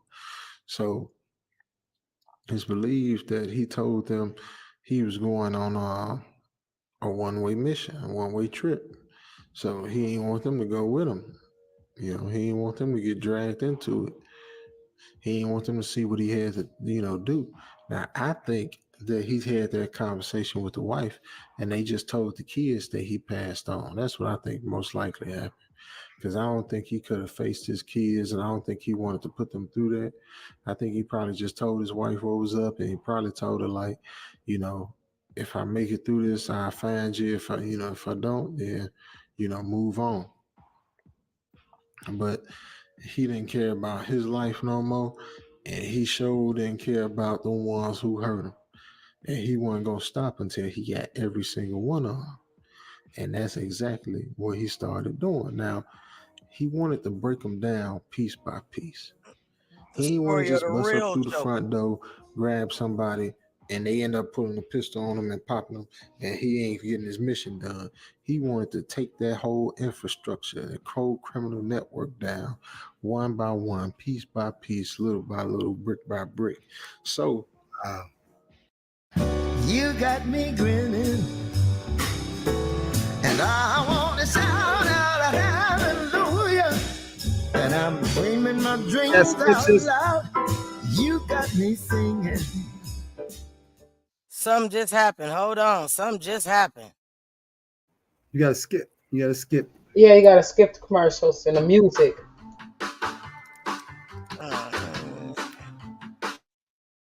I'm still trying to find that he picture. started Salaya burning Ben Yah, down if you their found it, businesses. please send that link. He So I started can show burning it. up their cars, their delivery vans, they whatever. It was a fruit stand that they whatever belonged to them, a newspaper stand. It didn't matter. Whatever belonged to the big dogs, he started burning it. He started, and he was so crazy with it that he wouldn't like let's say he broke into a store or something that belonged to them. He wouldn't steal nothing out the store. He wouldn't take nothing. He'd go in the store and burn every freaking thing, man, and wouldn't even take the money out the cash register. It was blowing their mind because they like, man, okay, uh, I understand if it's like some kids coming in, they gonna vandalize, but they gonna take the money out the draw. He wouldn't even take the money out the draw. So, they after a while they started realizing this is crazy. And especially back then, you didn't have arson and stuff like that. You might have had cases here and there, but kids wasn't just it was bad kids out there. Yeah, it was bad kids out there. But it was just wasn't the same. Like you weren't gonna see kids out at 3 o'clock in the morning, you know, doing drugs and standing on the corner. Like, yeah, this stuff happened, but it was just different, man. That's all. It was just different, man. So it was still happening. Now, I'm not saying it didn't happen. So old folks don't be yeah. No, y'all did it. Y'all just did it different. But y'all did it too. All right. Y'all just went out in your face like, the later generations is, but y'all did it too now. That's how the generations now is like they is. All right. I'm gonna So cut this short. The bottom line is he got to killing people. Now he just like at this point, because we have some other they information started that we want to they get out started here. to realize like we in trouble. So now you started seeing the different big business owners try to put security and night watchmen out, and it didn't help because now they night people either ended up gone or knocked unconscious, and he still was doing what he needed to do. Now they was like, it got to be a group of people. There's no way, it got to be a group of people. And who would this group be? Why would they be doing all this? And they realized that it wasn't the little small time businesses getting hurt. They realized that every business getting hurt was tracked to, the bigger companies. So, like, just for example, like, he wasn't hurting some little, like, let's say in our neighborhoods we got barbershops. If you stay in the hood, they probably black owned. He ain't going after nothing like that. But we also got Walmarts. He was going after the Walmarts and the Krogers and the big places, the big like corporate owned type places, not the little mom and pop shops. He wasn't burning down big boys Big Boys Burgers, only they've been on the corner for, 40 years. He was going after McDonald's. He was going after the big boys. So not big boys and big boy burgers, but big boys and people in power. But anyway, he was going after the folks in power. And he was tearing they junk up. And they couldn't even fix it fast enough. Like, if you was a matter of fact, it was so bad. It was so much damage they was trying to get fixed that you had black contractors doing work for white folks. And there wasn't something that happened. If they was working for a white contractor up under him, you'll see that. But they was actually going to black people, bringing them in because they was trying to get their stuff fixed up so they could open up shop again because they was losing money. And he was getting that stuff, man, it was crazy. Then the insurance companies was dropping them. They was losing their insurance because the insurance companies realized something was going on. So now they stopped giving the insurances to white folks. They was actually insuring, for the few black businesses that would even, think about it, they was insuring them before they would the white folks. Because since they couldn't make no money with the white folks, they went to the black people, started giving them insurance policies just so they can get some money coming in. So his plan was coming along. Now the newspapers, somebody went and put a message out into the paper, and it said that to whoever this criminal is that's running the streets, we have a message for you. We won't stop until we find you. Now they had trucks of guys, white guys and junk volunteering, even some black guys just trying to make $1 because they was paying people at this point. They started paying folks to ride the streets looking for anybody looking suspicious or anybody carrying like gasoline or anything to help start a fire. Hey man, look, the like button is free. I'm not gonna ask you to donate on the Cash App. I'm not gonna ask you to even donate on the PayPal. I ain't gonna even ask that. Just hit the like button. Okay, the button is right. That's good. I had to post that on my wall. I'm still trying to find that image, but I wanted to share that was awesome. Yeah, that's fire, yo. I didn't know that. That is very interesting.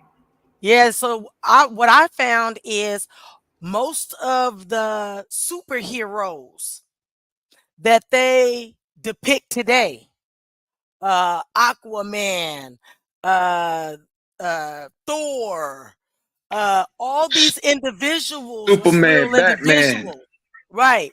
These are all individuals that they took the stories of, Right. put them in character for themselves, and then they're making millions. How long has DC been here?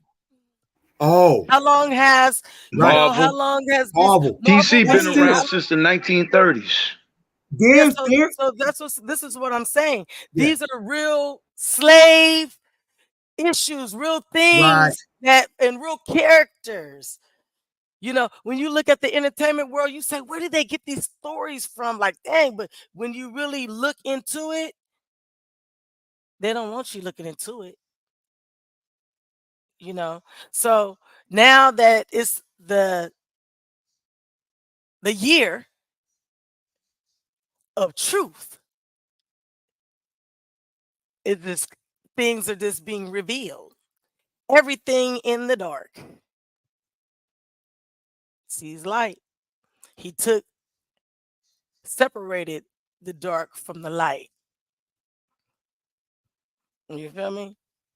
Everything. Every head will bow. Every single one of them. So I So, want to add something. yeah. Okay, hold on. There is a Tubi documentary, and I love that you brought this up. Hold on, let me mute this. There is a documentary right now on Tubi that is called "The Theft of the Black Gods." Okay, the theft of the Black Gods, and it's entirely focused on the comic book superhero characters and how they all came from African Yes. cities. Did And y'all see that yet? or just stories. All of them didn't come from Yes. Africa, Right. because the gentleman that we just now read about, I Yeah. mean that we just now heard, he was not in Africa. So what the basis is, the general ideal is that this information, these stories that we are looking at, are real stories from Right. real people that Real look people. like us. That's Man. you know what I mean? The, That's the main the thing. Lone Ranger was based on a black cowboy. Right. Yes, so Right. they look like Absolutely. us. They take it and They because whitewash it. yes, and then they make millions and millions and millions and millions and Right. millions. They said that Spider-Man literally was stolen from the African deity called Anansi. Y'all know Anansi from that movie something gods, Pull it right? up. Anansi. It's in that Tubi document. I don't know if I can share it because I don't know if it's, you know what I'm saying? Well, I wanted to go into the fraternities Okay, let's do and that. initiations Yes. that they have Amazing. in order to Amazing. be in their circles. Okay. And the Right. types of initiations certain groups have in Right. order to be a part of Right. their societies, Right. and how these different fraternities or different groups, which we were still talking about Michael and all them being groomed and how this Yeah. community, Yeah. right? Actors So Guild. right. So how they get into these specific groups and how these groups are and have been for several Yeah, uh for a long time. yeah, So yeah. here's Centuries. right here, I'm going to share a screen of the first Freemason Illuminati group. And if you notice, these gentlemen are wearing dresses. Okay. Right. So remember when they said, oh, you getting in Hollywood, every man, you got to wear a dress. Remember, there was a big thing because they said all the people who are celebrities, that men, as you notice, these are all men. And these individuals have to wear a dress. They have everybody in a dress. I don't care if it's a kilt. Wow.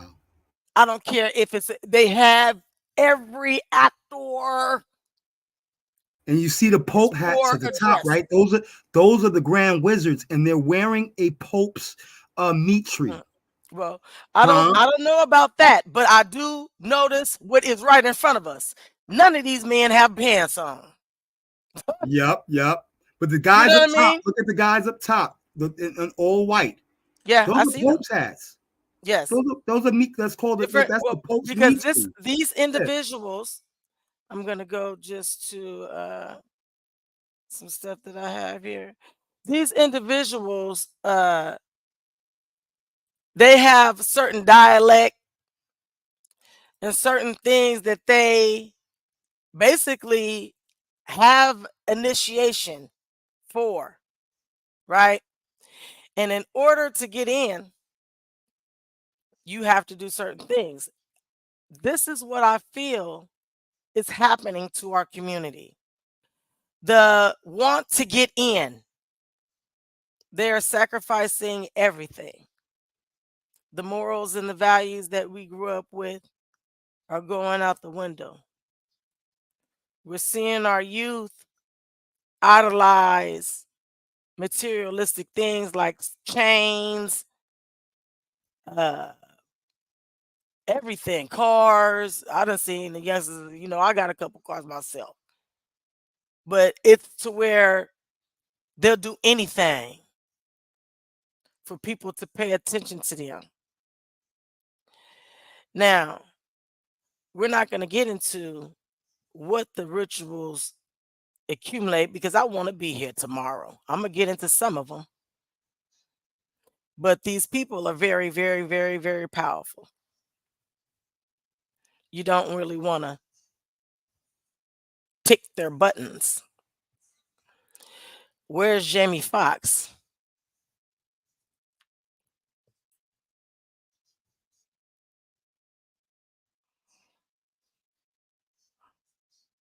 You heard from him, War King? Who, Jamie Foxx? I haven't seen nothing from him since after he was sick. Mm. He came back and let everybody know that he wasn't cloned, that he had went through some kind of serious health situation that made him, you know what I'm saying, lose weight and all that. Yeah. I don't know. I can't call it. I want to know what the agenda is. Why are these things going the way that it's going? Here's we're gonna jump into the frats and what I've seen with them and what we came up with in regards to how they are. Hold on one second.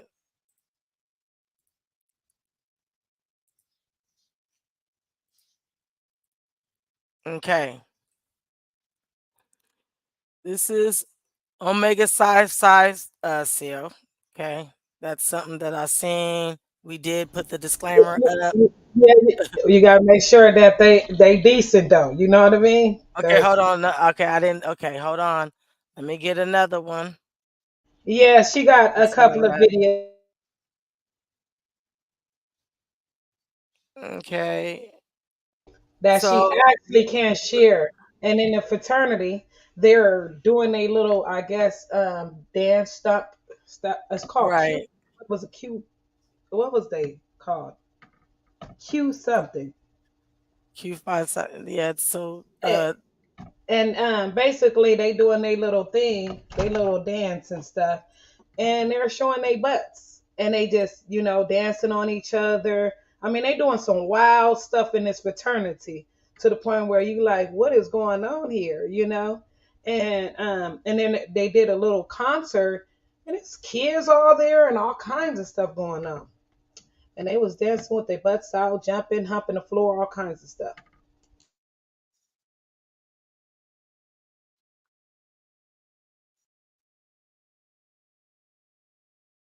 That'll be my fulfillment as an artist, to seeing how far we can take it.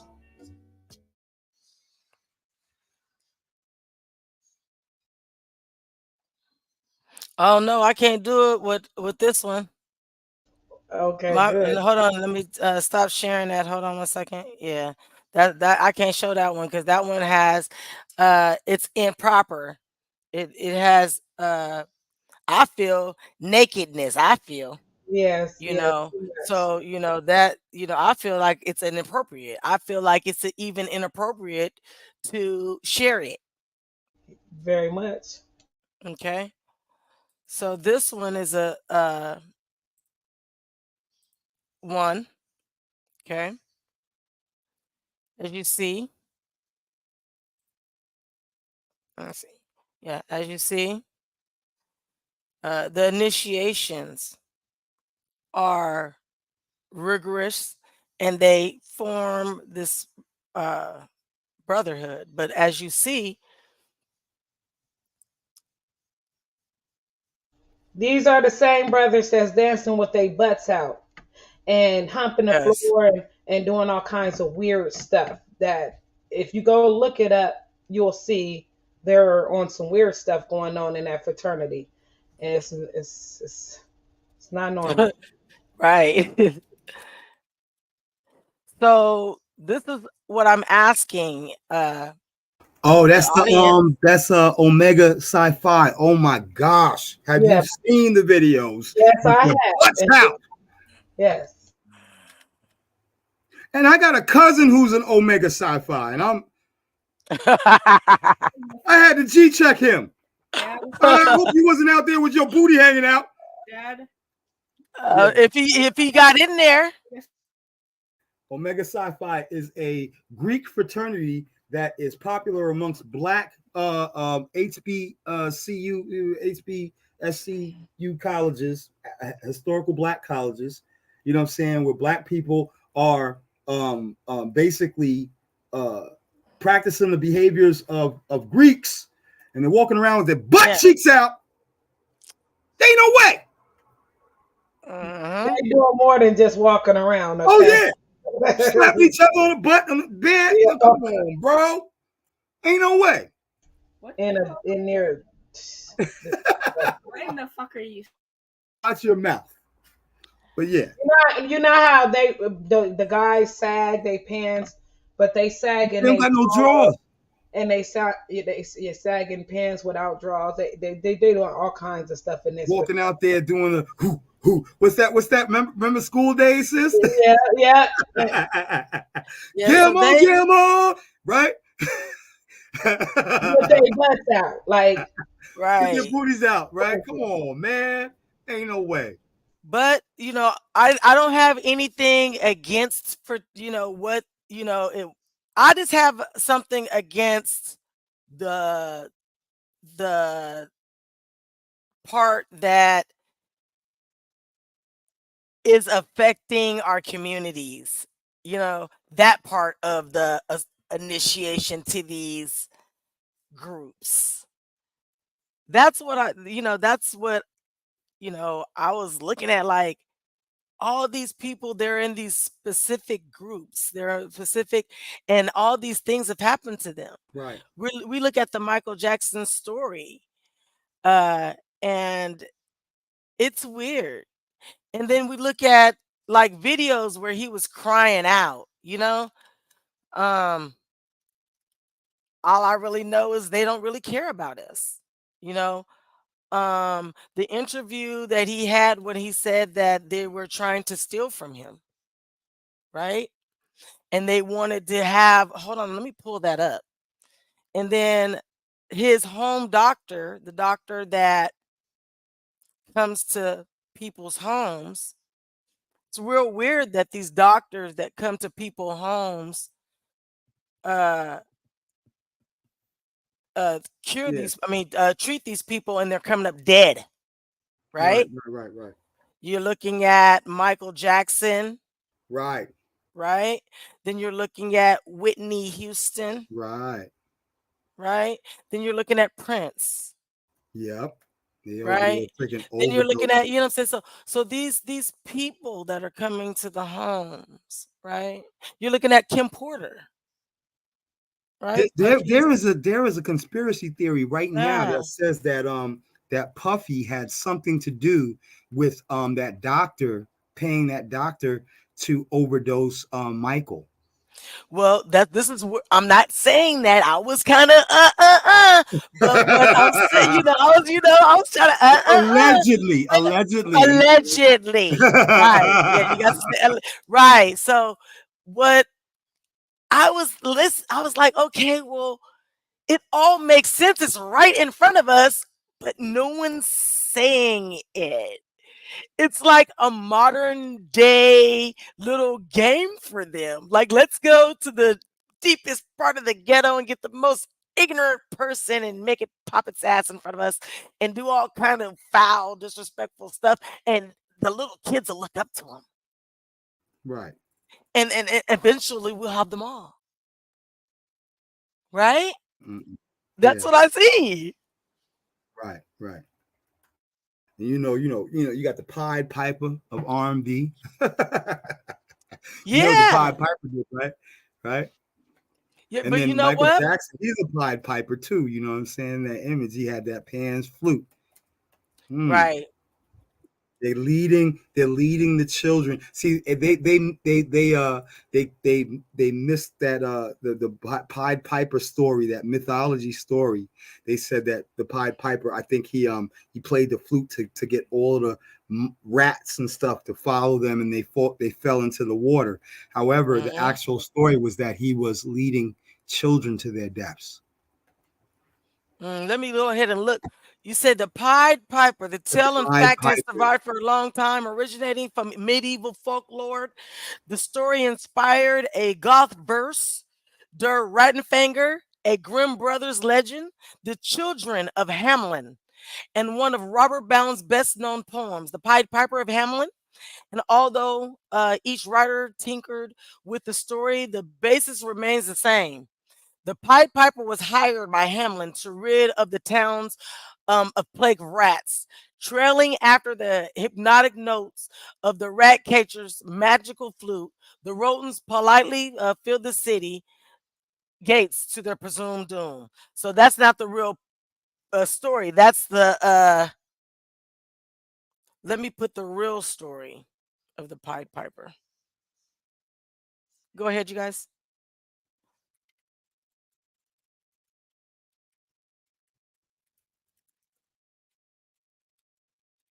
It did say something about children though in the beginning with that you just read, right? It said with the children. Oh, And then, but okay. that's let me see. Let's go back to the legend that was in the Middle Ages because that's where this came from. Can. So yeah, they have rats as well. But I see some children here. Wait a minute. Step in the name of love, right? They stepping in the name of love. Oh, wait a minute. Let's go ahead and get this shared right now because what you said You found it? actually is right. You found it? He's actually with a number of children. No rats. Right. This was found at a bar. No. Yes. They're following him. He's playing the flute. Mm-hmm. Yep. Stepping in the name of love. Wow. Yep. Yep. That's why you gotta be careful when there's certain titles and stuff that people put on Mm. themselves. Now watch this with the Actors Guild and with the Mm-mm-mm. musicians, they go into an order as well. In order to become famous, they go into these hazing rituals. This is why we're seeing all of this stuff being exposed right now. And that's where those people come in at as well. Right. And what they're doing is they're practicing a ancient order or tradition that goes back to Yes, the the pederasty. 1400s. The That's right. 1400s. Right. Yes. Right. So these the Actors Guild. One thing about the Actors Guild is once you reach the high level in the Actors Guild, you actually have to take on the and impersonate the identity of a Greek god. And this is why Michael Jackson chose Peter Pan, because his story was similar. Remember, Ganymede was abducted and forced into a sexual situation, and then he became a god. He was immortalized, like Michael Jackson was. And why do you think all over Europe there are statues of Michael Jackson to this day? Because he literally is the physical embodiment of Ganymede, the little boy who never grew up. Yeah, because in what we saw, he was climbing a tree. Right, Remember? right. He was being acting Yeah, like a child. like childlike. Yeah, he was climbing a tree. He used to just climb the tree. Wow. Come on, man. Wow. That's not that's not eccentricism. That is him playing the role that he chose after going through the Actors Guild. What is an Actors Guild? It is a Masonic Greek order, no different than some of these Greek fraternities. Son, when you go to college, I will discourage you from joining any fraternity. What's the He asked me what a fraternity is. We'll discuss it. Go ahead, sis. Yeah, so the Actors Guild is basically the elite of all performers, all Right. individuals that are in the Hollywood and in all parts of the world. So this is not just something that is local or anything It's like that. These are institutional. the highest paid performers. These are Right. the screen actors. These are the individuals that win actor awards, Grammy awards, Vogue magazine, things like that. Okay, so that's who the Actor Guild is. It would be Right. the elite of the actors. You have actors that are not part of the Actors Guild, just like you have part actors that, I mean, people that are in entertainment that's not part of the frat, right? So it's a choice whether you go there or not. It just seems to because they're the high end of everything that they can kind of buy their way through a lot of stuff. And that's what we're seeing in politics. And that's what we're seeing now, right?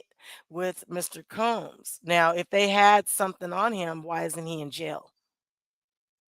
Right?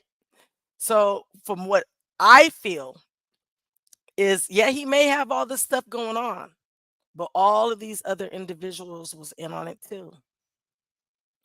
And that was his insurance Right. Right.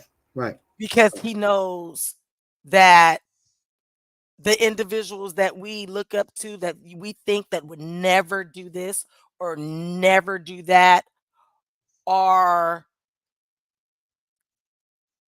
not doing the Lord's work, may I say. Okay? So that's what's going on.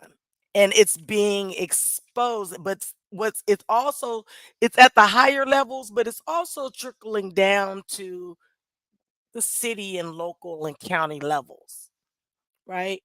Because their agenda is affecting our communities. Okay? And I think it's in play to Right. do that. Right. Right. But what happens when the community knows that this is what you're trying to do? What happens then? right? We have these individuals, they may give to your favorite charity. And they voting on certain stuff on the under. They have lifestyles that are secret, that are not publicized. So while we're fans of these individuals and waiting to Right. shake their hands and I want to waiting to play get, this video. I'm gonna play this yeah. video real quick. These supposed to be the gatekeeper of the black community, so let's Oh, get into it.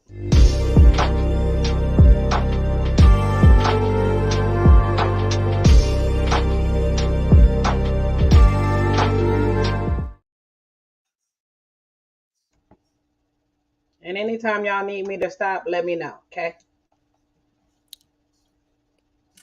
Can. Interests of African American businesses. And the main purpose of his organization was to promote commercial and financial development of Black businessmen and women. It is important to note that Booker T. Washington's organization was open to women. It was established in 1900. So we have to know that there was a lot of discrimination against women at that time, but he did include women because he understood that in order for the African American people to advance, it was going to take both men and women. The Boule was only open to men, college educated men. The Boule only accepts membership from men who are already successful in business. They don't have chapters on college campuses. However, they have a congenial relationship with Black fraternities, as in they are very welcoming to members of Kappa Alpha Psi, Omega Psi Phi, Alpha Phi Alpha, Phi Beta Sigma, and Iota Phi Theta.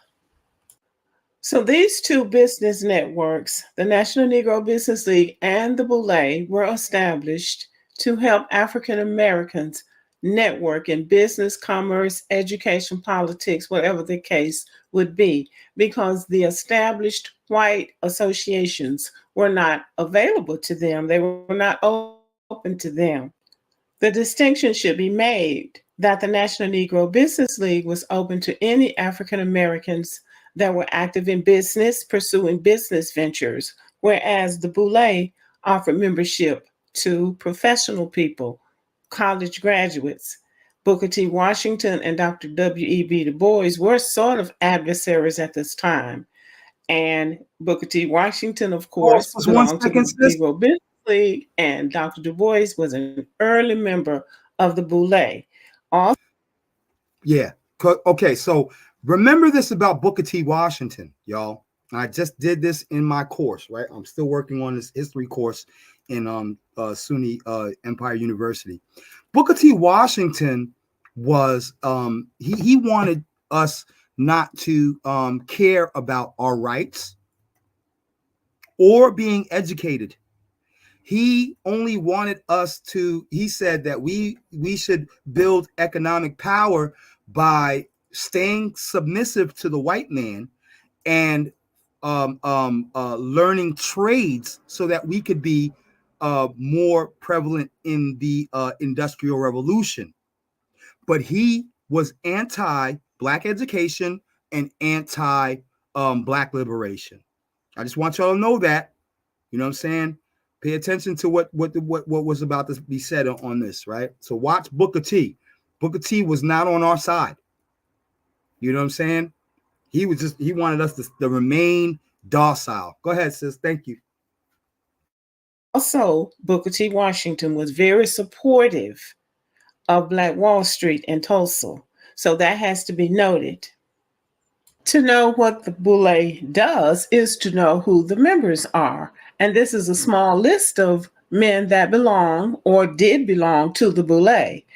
Dr. W.E.B. Du Bois, author, professor, and activist. Dr. Martin Luther King, civil rights leader. Ralph Bunche, ambassador to the United Nations. Andrew Young, mayor of Atlanta, ambassador to the United Nations and civil rights leader. Douglas Wilder, governor of Virginia. Thurgood Marshall, Supreme Court Justice. Eric Holder, Attorney General of the United States under President Obama, John Lewis, a congressman from Georgia, and Kenneth Chenault, who was the CEO of American Express. These are African American leaders. They come from all walks of life, from politics, government, education, and business.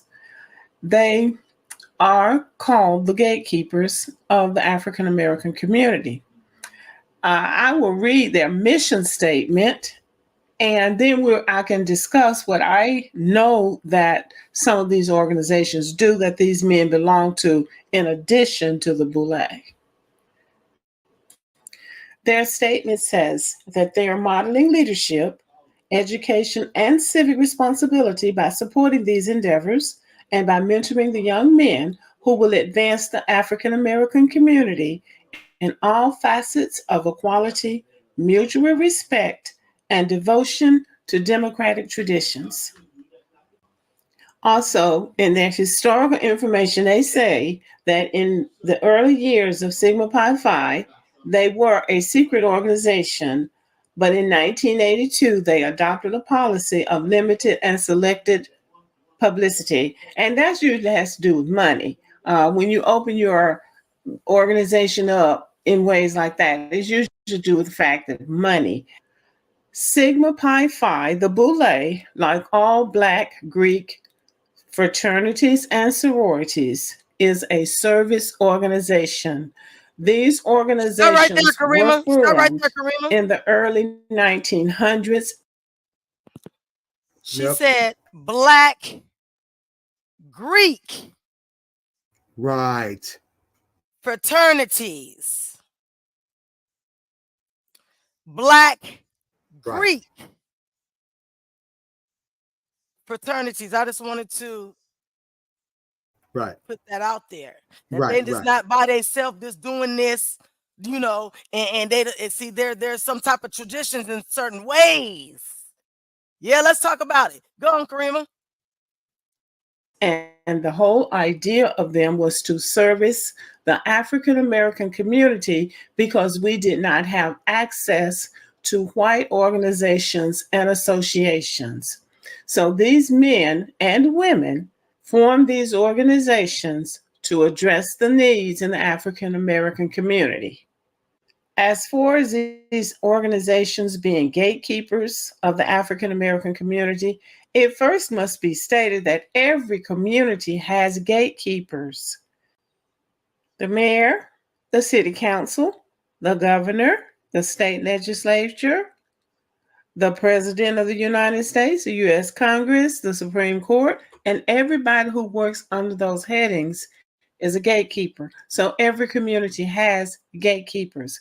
In the African American community, there is nobody who has any power outside of what the collective of African Americans give. So people who are operating as gatekeepers are people that are reliable in the sense that they do hold responsible positions. They have built successful businesses or successful careers for themselves. They are vetted in a way that any white person would be vetted. So if you need somebody to do something for the African American community, you go for the person that's already doing something in the African American community that the people respect. That's how it works. You don't just go pick somebody out of the air. You pick somebody who has a reputation and that people respect. Very often, it is men like the Boule. And I can say for certain, if you want to go out to a party or a ball where you dress up in your beautiful gown and your jewelry, whether it's real or fake, have a good time, be treated like a lady, and not worry about the place getting shot up, go with these guys. Yeah, go with these guys.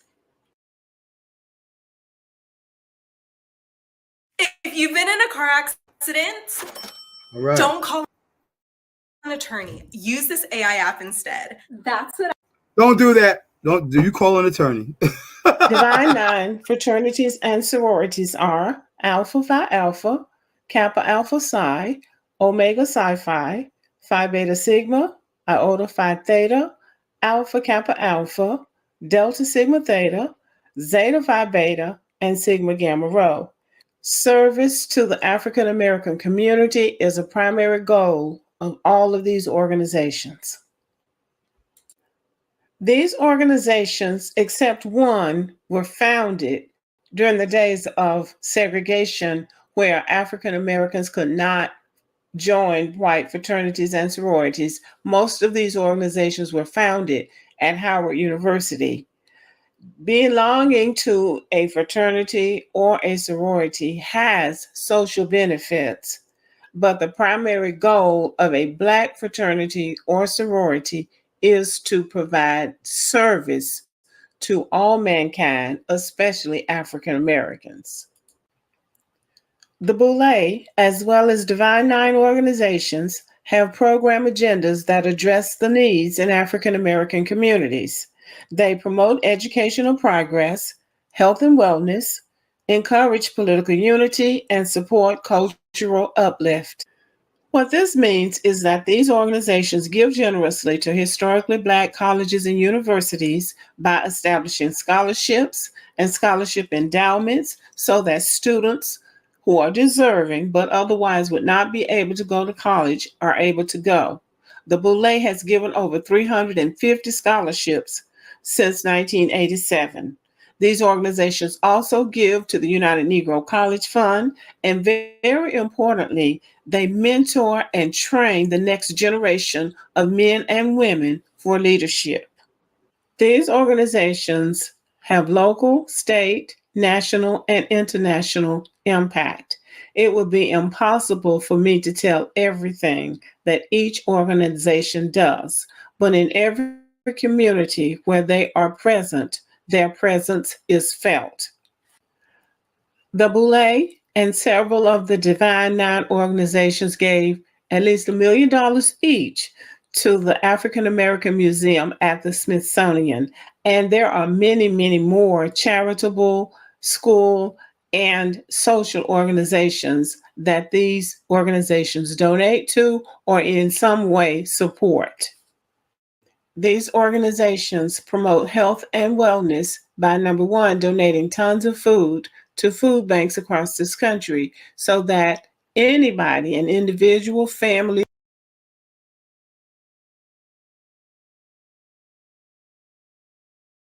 Let's not skip past that one. health and wellness by number one, donating tons of food to food banks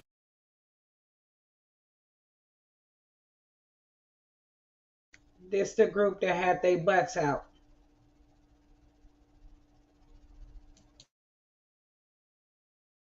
across this country so that anybody, an individual, families, or Booty anybody bandits. can go and get a free meal. They also partner with the American Heart Association to bring attention to heart disease in the African American community because heart disease is the number one killer among African American men, but it is also a killer among African American women. My own sorority, Alpha Kappa Alpha, has a mammography unit where we go into communities where women may not have access to breast cancer screenings and provide free breast cancer screening because although white women are diagnosed with breast cancer more often, Black women die from it more often. My husband's fraternity, Kappa Alpha Psi, supports the Piney Woods School and has supported it for some time. The Piney Woods School is a private boarding school for African American students, grades 9 through 12, in Piney Woods, Mississippi. It was established in 1909 and has been operating continually since then. It is one of only 4 remaining historically African American boarding schools in the United States, and it is the largest of the 4. In 2020, it was listed on the National Register of Historic Places, which means that it now receives funds from the federal government. The school is successful. 98% of their students go on to college, including the University of Mississippi, Spelman, Morehouse, Howard University, University of the South, Smith College, Harvard, Vassar, Princeton, University of California at Los Angeles, University of Maryland, Texas Southern, Amherst, so forth and so on. I will end the video by saying that a little learning is a dangerous thing. The African American community is still a work in progress. We need all hands on deck. Everybody needs to be doing something to help and to uplift our young people, our old people, and everybody in between. In order for you to be a gatekeeper, as they call them, means that you're a leader in the community.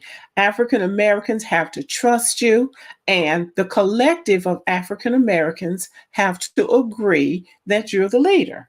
We have no power, no individual or no group has any power that the collective of African American people have not given them or in some way sanctioned or validated them in some way. There are many successful African Americans who are not members of the Boule or any Divine Nine organization. This is not something set in stone where these people get to make decisions about other Black people's lives. We don't have that kind of power in the United States. But Sigma Pi Phi and other organizations do things to help. They do offer services in the community that many of our people may not be able to get otherwise. It is unfair and it's wrong to slander people or their organizations because you don't like them or you don't like what they stand for. If you don't like what they stand for, join your own or create your own, form your own organization. Just do something to uplift because we need all the help that we can get in the African American community. And I support anybody who is going to do something to mentor children, to help young people get to the next stage, to do something to overcome some of the generational hardships and curses in some cases that we suffer in our communities. So, on that note, I will say thank you for listening. Subscribe, give me a thumbs up, leave a comment, and hit the notification bell so you'll know when new videos are being uploaded. And as always, have a great day. That was amazing. That was awesome, sis. Yep. I had wanted to bring up that video, Sister Corinne, the picture that I have shared. So look at this. You all know how hard it was for me to find the picture with the little black boy underneath sleeping. And this guy's over here, this little, you know what I'm saying, curly headed, you know what I'm saying, ginger kid is over here poking him in his finger underneath Michael's feet. Now, they took his face off. I'm telling you, they took his face off. God, they took his face out. Golly. Because they know the implications. No, not just that. That if they can get a copy of the picture, it's worth something. If they can get a good copy, even if it's a fake. Right. You know what I mean? So they right. don't. That's why they're it's inflicted. You know. Yeah. So a couple of years ago, it was all over the internet, and I had posted some things on it. You know what I'm saying, talking about the Ganymede and Peter Pan and the connection between that. And then I can't even find that on my own Facebook wall now. The Jacksons are powerful, yo. But yeah, they definitely removed the space because they don't want nobody trying to recreate or replicate. And that's why you see the artist there standing. Thank you, Salaya Benya. You know what I'm saying? Give thanks, you know what I'm saying, Total Rabba, you know what I'm saying, for that, because that's what I was trying to show. Now, JT, I wanted me to share a video. I don't know if I have it up top, but yeah. So we see this. The Actors Guilds are also Greek fraternities. You got to remember, y'all need to just go back to the movie called Clash of the Titans, right? And in the beginning of the movie, you see the Colosseum, where Zeus begins to place pieces on his little, you know what I'm saying, fake one, and on Earth, all of a sudden you start seeing people being placed, like actual people being placed, like Zeus is in control, right? But the main dude in the character who was a part of is in there, right? Over the Colosseum, when the real people start appearing, as Zeus is placing these little model pieces on that board. He has the mask of the Actors Guild on his face. And so they're showing you that the Actors Guild goes back to Greco-Roman, you know what I'm saying, traditions. So understand that if you're going into music and into acting or theater, all of that is under the Actors Guild. And that is a Greco-Roman society that was the main ones who practiced the casting couch. And this is why we're here right now with Cat Williams exposing all of the things that are going on. These people were doing this stuff for years. This ain't new. It's nothing new under the sun. All right, y'all? So for all my black brothers and sisters who are getting into the music industry, into the fashion industry, into the acting industry, all of those industries, just know that you're going to run into some discrepancies, and they're going to challenge your loyalty by, you know, offering you the casting couch. Yeah, that's what I just pulled up right now. I just pulled up the Phi Beta Sigma initiation. That's right. Go ahead and share that, sis. Thank you. So Thank you, Karima. yeah, so as you can see right here, let me take this off. But I just looked up the initiation, the rituals that they do. And they have, as you see, a pre-initiation preparation. And that's a ceremony, you know, they do it for beauty purposes and stuff like that. If you're a woman, it says the investive of the Sadamon will be bestowed on future brothers. The organized meeting of Duras, physical and mental, are now over. This is the meeting where the soul, the being, the complete entity of Sigma, along with its secrets, will be infused into new brothers. The court, therefore, must have the atmosphere of dignity, peace, and great pride. Such as an attitude must be borne by all brothers participating in the initiation ceremony. The black ball. The black ball is a method by which another brother can disapprove of a candidate being made into sigmatum. It can only be done by an against vote or casting an object against the person toward whom the negative attitude is directed. It takes 3 balls to deny a candidate membership into Phi Beta Sigma Fraternity Incorporated. This may be accomplished by either an open secret ballot because of its nature. Black ball, look, the black ball must be a cast prior to the initiation ceremony. Since the active words of the ceremony are secret, the casting of the ball should be done before the probation period, hell, or final week, if possible. Now, do you see that word right there? What's that? In parentheses. Yeah. Hell. Wow. Or final week, if possible.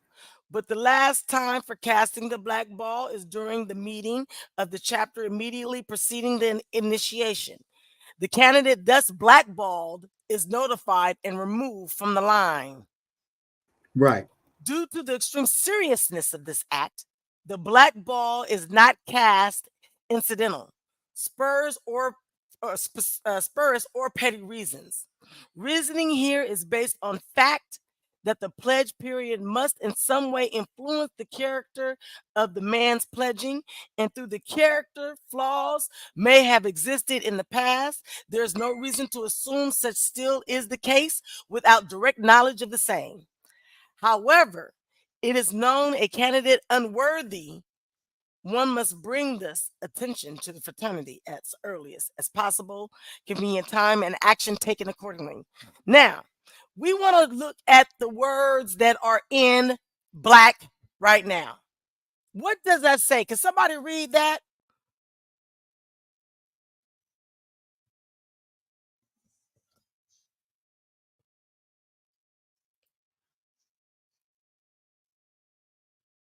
Everybody here? Everybody gone? Everybody gone? Everybody... You said, can we read that? You can't barely see it. Right here, it's a time of court. I can see Now that. it gets good. Okay. Time of court. At the time of the initiation, the chapter meets in the usual manner. And when the time arrives for the initiation, the meeting dissolves into the initiation court. This is done by the chapter president announcing that the hour for the beginning of the initiation has arrived. Arrangement of the court. Physical necessities. The initiation court fundamentally requires 2 rooms. Through more can be utilized for different arrangements of initiation acts. However, 1 room must be reserved for initiation court, proper and other anteroom. A hallway may do for the latter if it's secluded, excuse me. If only 1 room is available, then it must be arranged so that all activities may well take place. Placement of the officers of the court. The Chief Justice and the Associate Justice shall be seated around the altar table. The justice shall wear caps and gloves. The scribe and chaplain shall be seated at the table to the right or left of the altar. The sergeant at arms shall guard the door. The lights shall be turned low. 3 lighted candles being placed on the altar. Initiation ceremony. Chief Justice ending the regular meeting. The hour for the beginning of the initiation ceremony has arrived. The officers will take their proper stations and be ready to perform solemn duties of the court. The regular meeting dissolves and the court is arranged. Chief Justice, in accordance with the Constitution of Phi Beta Sigma Fraternity, and by virtue of authority vested in me by this body, I declare the court open for initiation. During this time, the candidates in charge of the assistant deputy or assistant deputies have both dressed in the following manner: short, open trousers rolled up to the knees and blindfolded. Scribes arrive and addresses the court in the following manner: most honorable judge, most worthy officers and members of the court, the following named persons have duly pledged and placed on probation by our chapter and have met all the other requirements are waiting in the anteroom to be received into the mysteries of our return fraternity.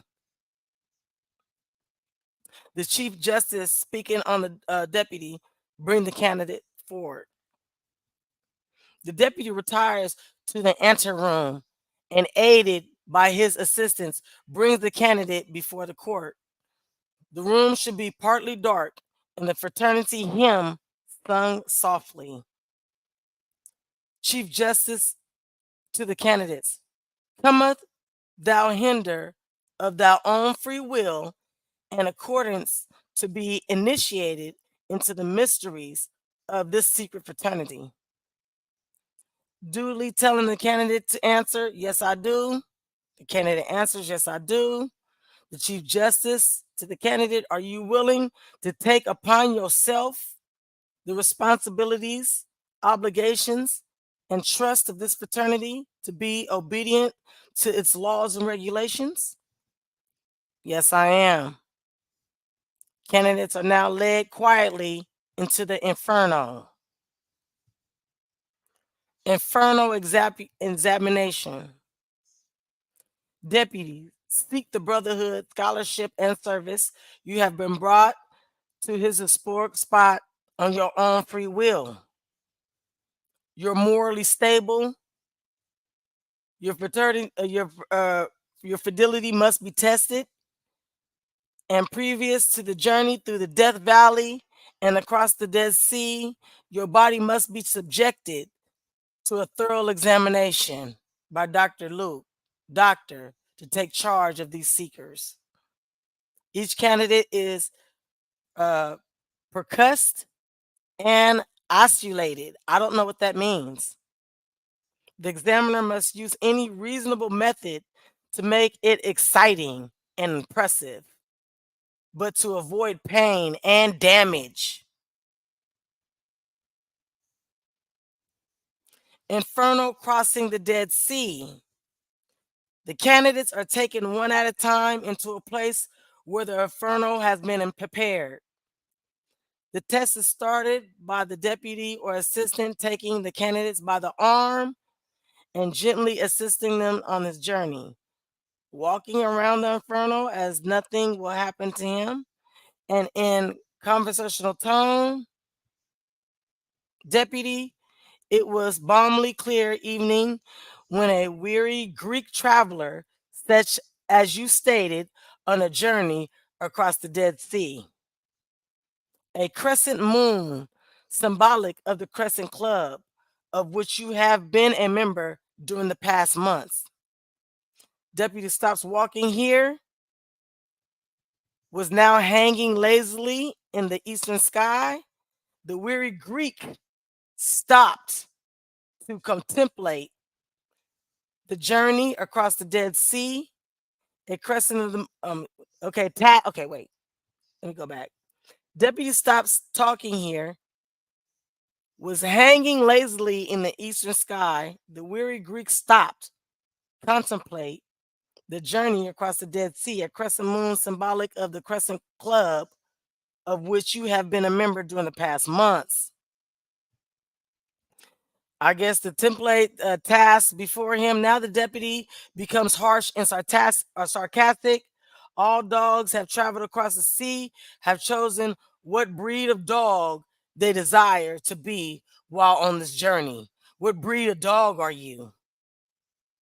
The candidate is forced to name a breed of dog he cares to be when a candidate states his decision. Deputy louder. Oh, this is whatever breed the candidate stated. And he repeats the breed of dog. All right, dog. No dog walk on his hands and legs across the Dead Sea, get on all fours and start barking like a dog that you choose to be. The candidate gets down on his hands and knees and led by the crowd into Inferno, barking as he goes. Meantime, members are stationed at intervals and the dog passes. They make loud noises with belts or straps near, but not on the dog's buttocks. Okay. After the dog passes each member, the deputy leading them says, bark, dog. When he is circled in the room, the dog is stopped. Deputy, remember, dog, you have to worry about drowning in the Dead Sea because it's water containing so much salt and specific gravity in which you can submerge more than half your body. Let's go. We must travel. Dog bark. The dog is led crawling into the inferno again. Stand up. You have now crossed the Dead Sea. I don't know what this Death Valley is. They climbing mountains. They doing all kind of different stuff. And it says fellow Greek down here where it says Inferno observing the wonders of the mountain. Now you are about to review the wonders of the mountain. Fellow Greek, with your mind's eye, are you privileged to observe the wonder of Mount Olympus, where Ares, the Greek god of war, resided in Titan? I don't know. Yeah, so that's where the God part come in at. I'm done.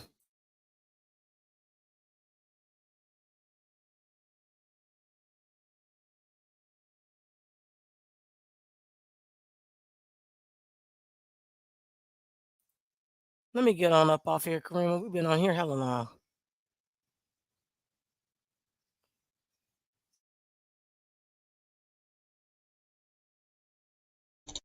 All right, I'm about to end it with this video. So, thanks for tuning in, y'all.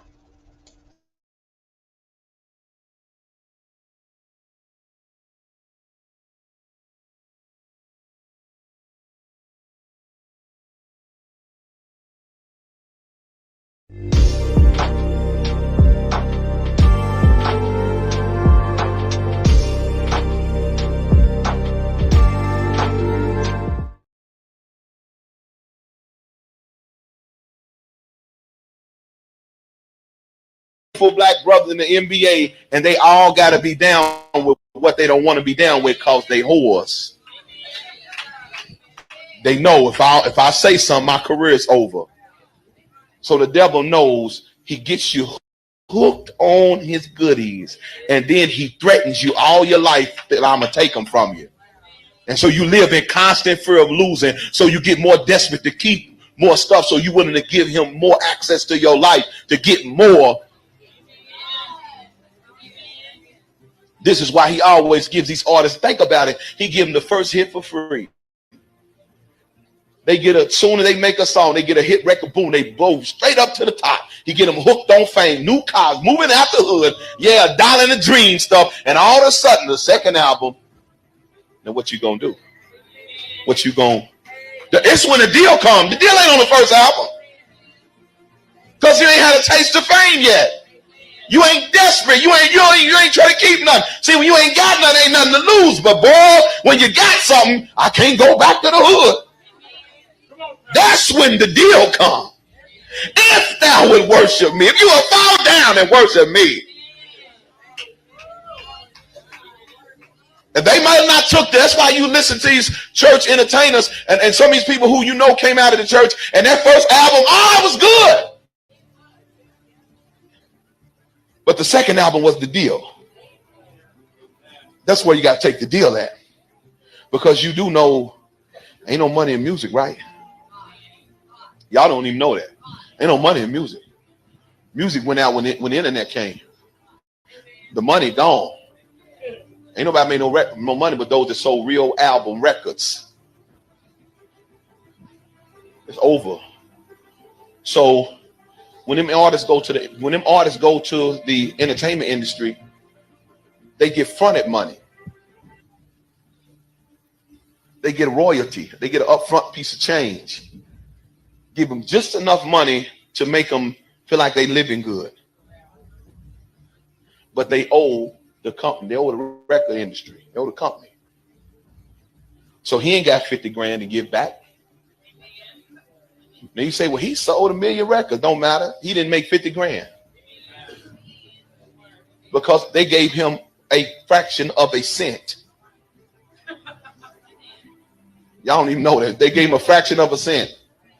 He ain't made no money. So his apartment they own, the car they own, his jewelry, all that blink, they own all that. And he done got a taste of running with stars and got a taste of being somebody. How am I going to go back to? Well, we got to wait for you to keep what you got and get a little more. Well, we got to wait for you. You know what? If you just come on, join this club we got over here. It's just for the cats who want to come up, cats coming up. Go on, just sign this contract right here, saying you pledge allegiance to some old thing. It don't even mean nothing. It's just what everybody do. And he's so, I can't go back to the hood. Can't nobody find that I ain't got nothing. sign his name. Then he blow up. He gets so big because Satan will keep, that's one thing, he'll keep his end of the bargain. He'll make you famous because he knows fame is like that. But you're going to work for me. And this is what they're doing for a little bit of fame. And this is what we let our children follow. We let our kids follow this thing, this call Lady Gaga, this thing. You still don't know what it is. It's just something who is so sold out to the enemy. And she has indoctrinated millions because we think it's just entertainment.